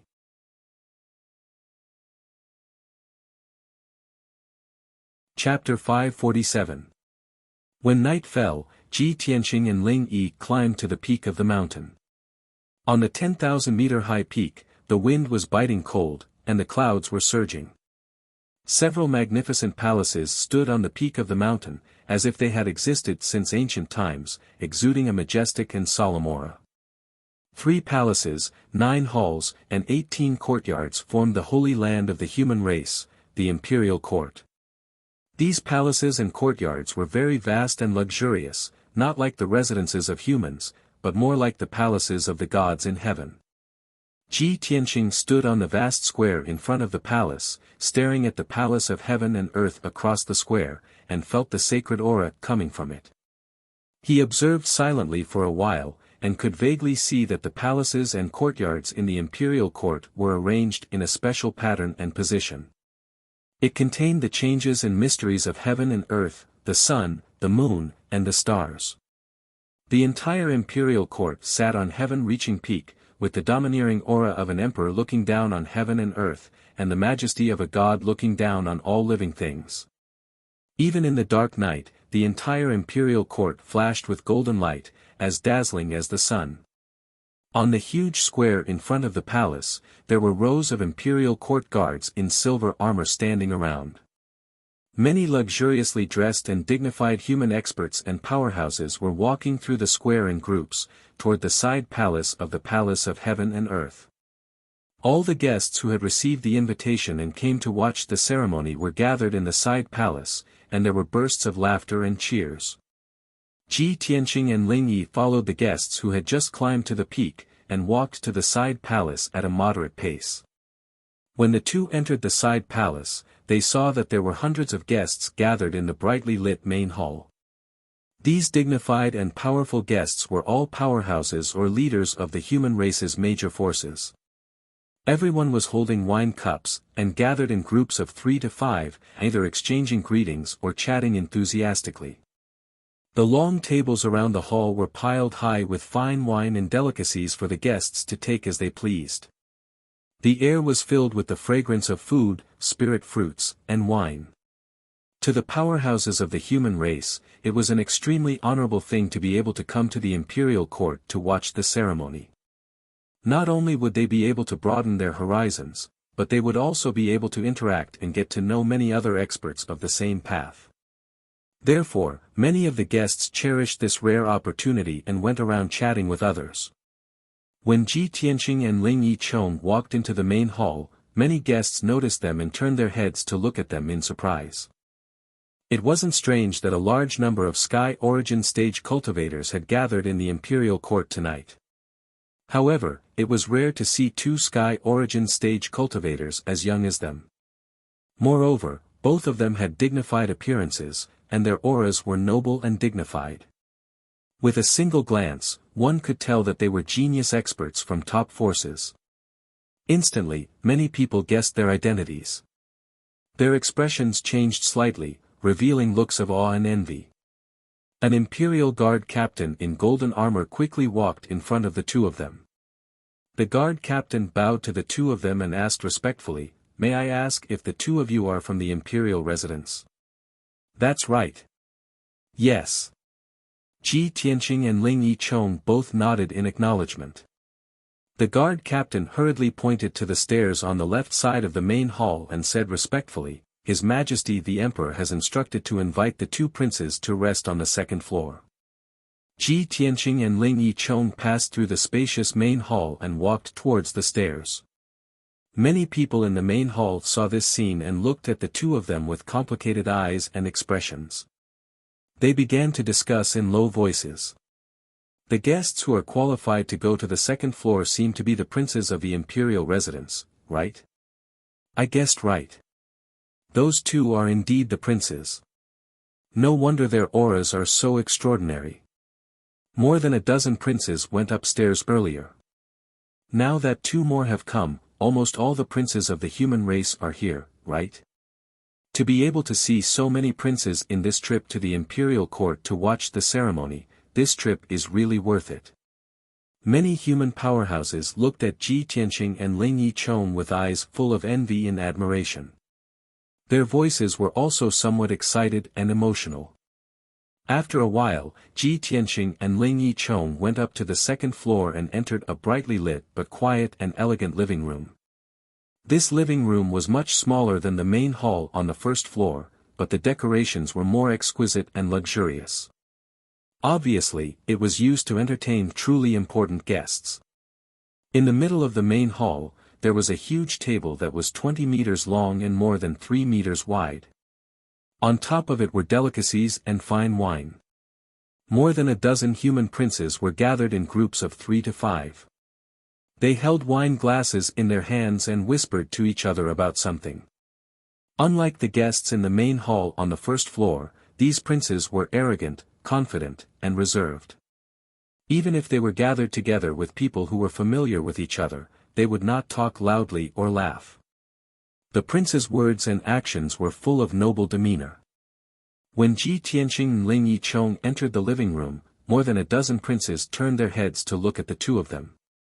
Some of the princes who knew them nodded slightly to greet the two of them. As for the princes who were not familiar with them, they glanced at the two of them indifferently before looking away and no longer paying attention to them. Ji Tianqing did not care about the prince's gazes. He picked up a glass of spirit wine from the table and walked to the window. Ling Yicheng followed him. The two of them stood by the window with wine glasses in their hands.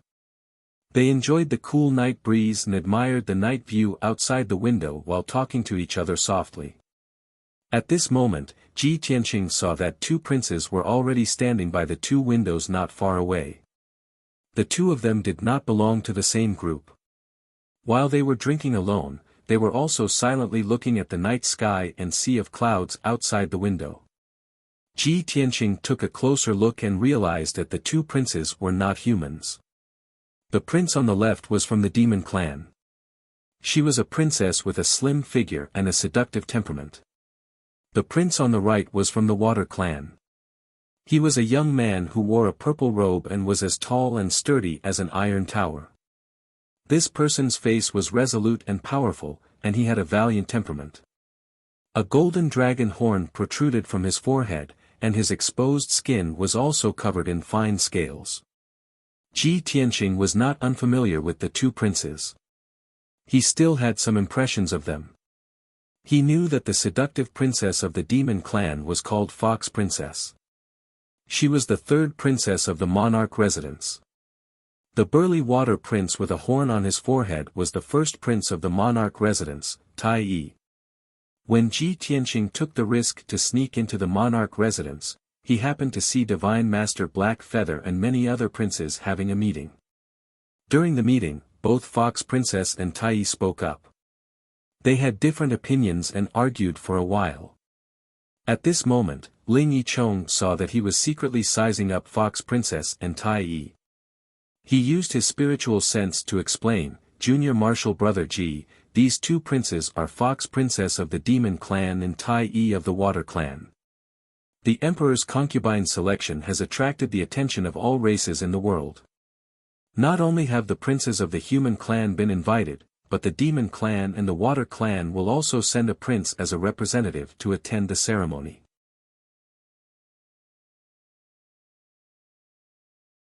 Chapter 548. Ji Tianqing had just entered the imperial residence not long ago, so there were very few princes he knew. Of course, Ling Yicheng knew this, so he took the opportunity to quietly introduce him to the princes in the living room. The two of them did not show it on the surface as they held their wine cups and tasted the fine wine in silence. However, in reality, Ling Yicheng was using his spiritual sense to continuously introduce them to Ji Tianqing. The prince in the white robe with the golden jade belt is called Lu Ziyuan. He's ranked 42nd in the residence. Junior apprentice Brother Ji, the muscular young man in the black robe with silver stripes is called Lu Zikang. He's ranked 37th in the imperial residence. And the one in the green robe who's surrounded by the princes is called Duanmu Yulong. He's the legitimate son of the Duanmu family and ranked 9th in the imperial residence. As for the one with the folding fan, Murong Lingfeng, who's so beautiful that he doesn't look like a man, I don't think I need to introduce him, right? After a short few minutes, Ling Yichen introduced the princes in the living room to Ji Tianqing one by one. Ji Tianqing listened quietly and silently memorized the names. When he heard the name Duanme Yulong, he frowned and took a deep look at Duanme Yulong. However, Duanme Yulong was surrounded by the princes. He was chatting and laughing with the princes as if he was passing judgment on the world. He ignored Ji Tianqing as if he was not interested in even looking at him. Murong Lingfeng was also surrounded by the princes of the human race. He was like the moon surrounded by the stars and was clearly the leader of the princes. However, while he was talking and laughing with extraordinary confidence, he would always inadvertently glance at Ji Tianqing with a playful smile at the corner of his mouth. Soon, it was late at night. Most of the princes in the living room had stopped chatting and laughing. They were either drinking silently or finding a place to sit down and rest. Ling Yichen used the excuse that he was a little sleepy as an excuse to bid farewell to Ji Tianqing and left the living room. Ji Tianqing stood alone by the window and calmly looked at the night sky outside the window, admiring the changing of the stars and the churning of the sea of clouds. At this moment, a clear voice came from behind him. "Junior brother Ji, how have you been?" Ji Tianqing turned his head to look and saw Murong Lingfeng holding a white jade wine cup, walking over with a smile on his face. Today, Murong Lingfeng was wearing a white robe embroidered with dragons and phoenixes, as well as clouds. His hair was tied up in a high bun, and he wore a jade crown. His left hand held a green jade folding fan. She was even more beautiful than before, and there was a charming smile on her face that made people not dare to look at her directly. Ji Tianqing calmly nodded and said with an indifferent expression, "Everything is fine, brother Murong need not worry." Although his attitude was cold, Murong Lingfeng didn't mind at all. He smiled and walked to his side, chatting with him in a concerned tone. Ji Tianqing smiled coldly in his heart. He knew that this Murong Lingfeng had not given up and still wanted to strike up a conversation. However, he remained calm and collected on the surface as he tasted the spirit wine with an indifferent attitude, occasionally replying with a few words. In the corner of the living room not far away, the three princes clustered around Duanme Yulong and were discussing something in low voices. Duanme Yulong had a thoughtful expression, shaking his head or nodding from time to time, as if he was thinking about something. However, in reality, he was secretly paying attention to Ji Tianqing and Murong Lingfeng who were by the window. Seeing Murong Lingfeng take the initiative to express goodwill to Ji Tianqing, looking like they were chatting happily, Duanme Yulong's eyes flashed with a mocking sneer as he thought to himself. "Humph, Murong Lingfeng, this coquettish thing, actually still hasn't given up and still wants to rope in Ji Tianqing.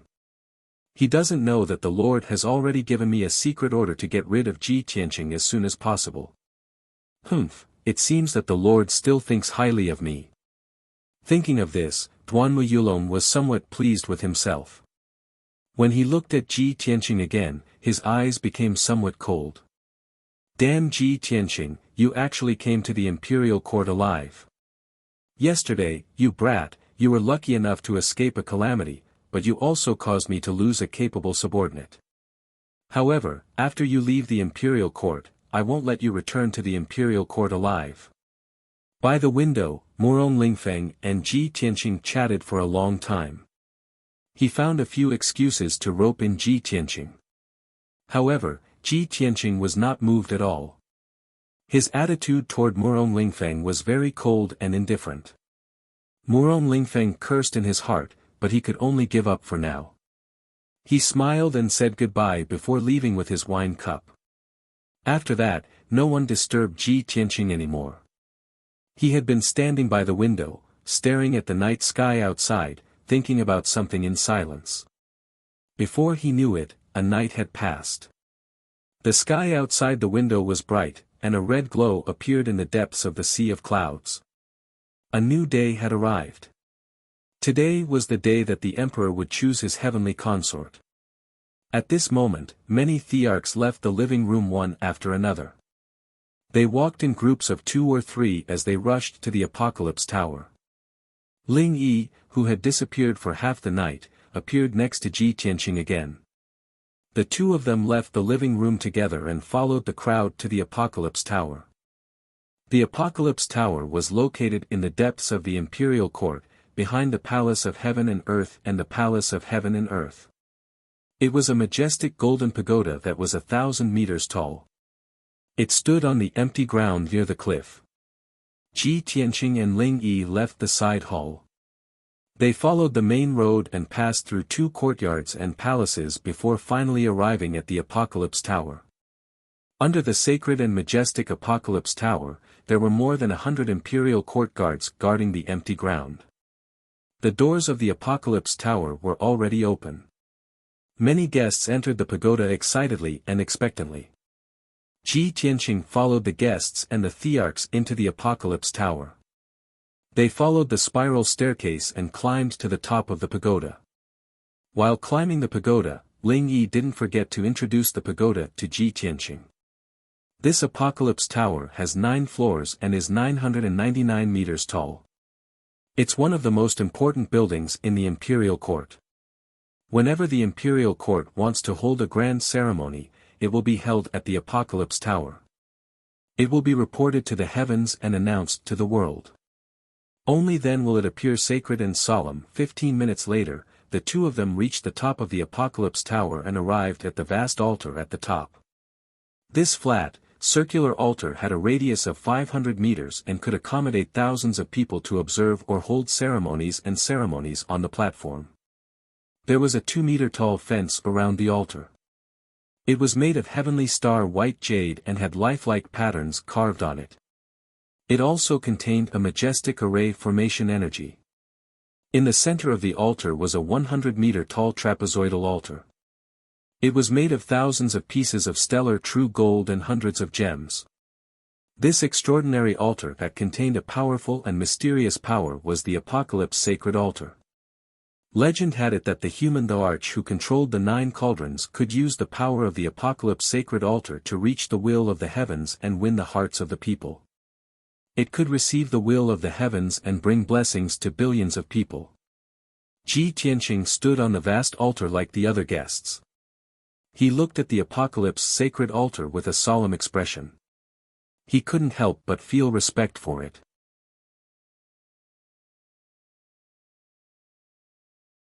Chapter 549. Not long after, the sun rose. Below the Apocalypse Tower was a sea of white clouds. Half of the bright red sun was peeking out. The morning sun shone a red light that spread for billions of miles, spreading across the boundless sea of clouds. The boundless sea of clouds was suddenly filled with multicolored light. It was as mesmerizing as a fairyland. Many of the guests exclaimed in admiration at this beautiful scenery, revealing excited expressions. Ji Tianqing, on the other hand, was touched. He felt that the world was vast and boundless, but humans were tiny and weak. There are billions of mountains and rivers in the world. There are countless beautiful sights, but humans are limited. It is lucky to be able to appreciate them. I wonder when I can reach the legendary realm where I can see the rising sun of the East Sea in the morning and the setting sun of the West Wilderness in the evening. I can travel between the north and south in the morning and travel between the heavens and the earth. Very quickly, 2 hours passed. The beautiful scenery of the rising sun was over. Many guests finally regained their senses. At this moment, a few Imperial Court officials led groups of Imperial Court guards and maidservants up the Apocalypse Tower. Hundreds of guards and maidservants stood around the Apocalypse altar.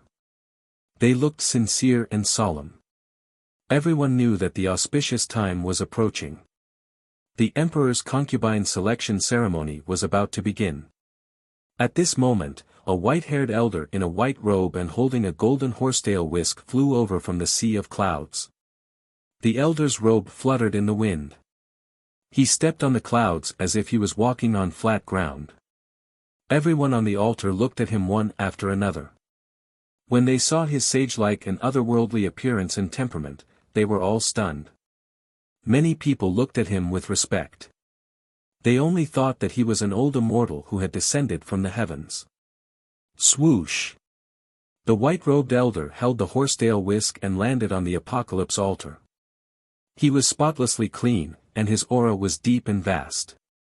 It was as if he was connected to the heavens and the earth. No one could see through him. Everyone's eyes were focused on him. The ceremonial officials, guards, and maids around the altar all bowed and paid their respects. They shouted, "Greetings, Your Majesty Imperial Preceptor." More than 100 guests and thearchs finally realized that the white-robed elder was the imperial tutor of the human imperial court.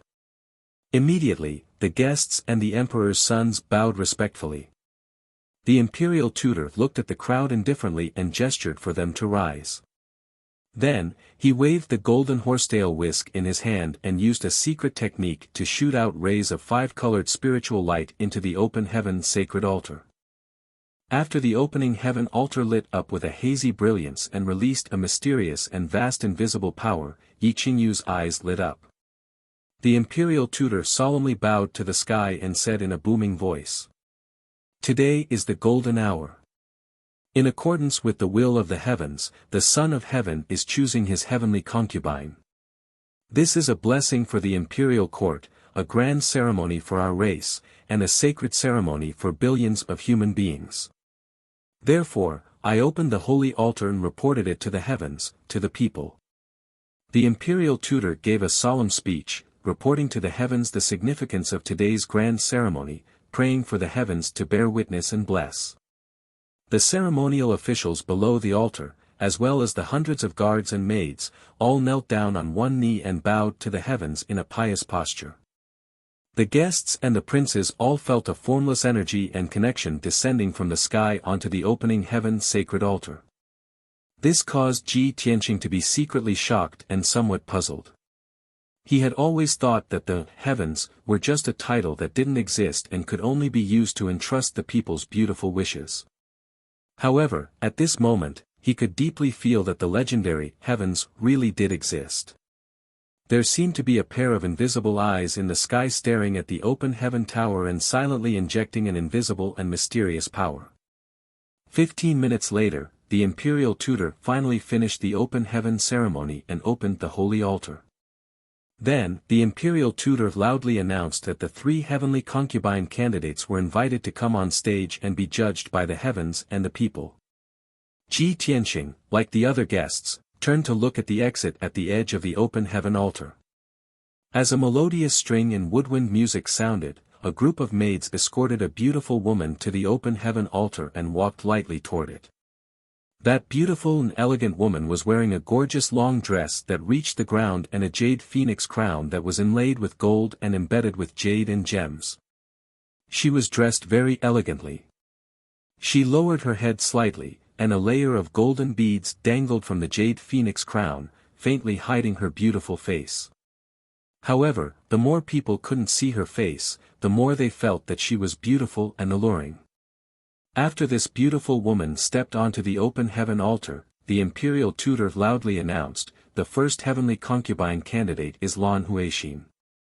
She is a beauty from the long heaven region," the guests in the hall whispered to each other. Then, another group of maids escorted the second beautiful woman to the open heaven altar. This beautiful woman was different from Lan Huixin. She didn't wear a graceful and luxurious dress, nor did she wear exquisite makeup. She was wearing a simple green robe and long skirt. She did not wear any makeup, nor did she wear any jewelry. However, she had an innate demure temperament, like an orchid in an empty valley, noble and elegant. She calmly stepped onto the open heaven altar and stood in the middle of the hall. She didn't look around, and only looked at the sea of clouds indifferently, quietly waiting.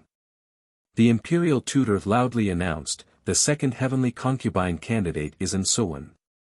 She is a beauty from the Yongban region." The guests in the surroundings once again burst into discussion.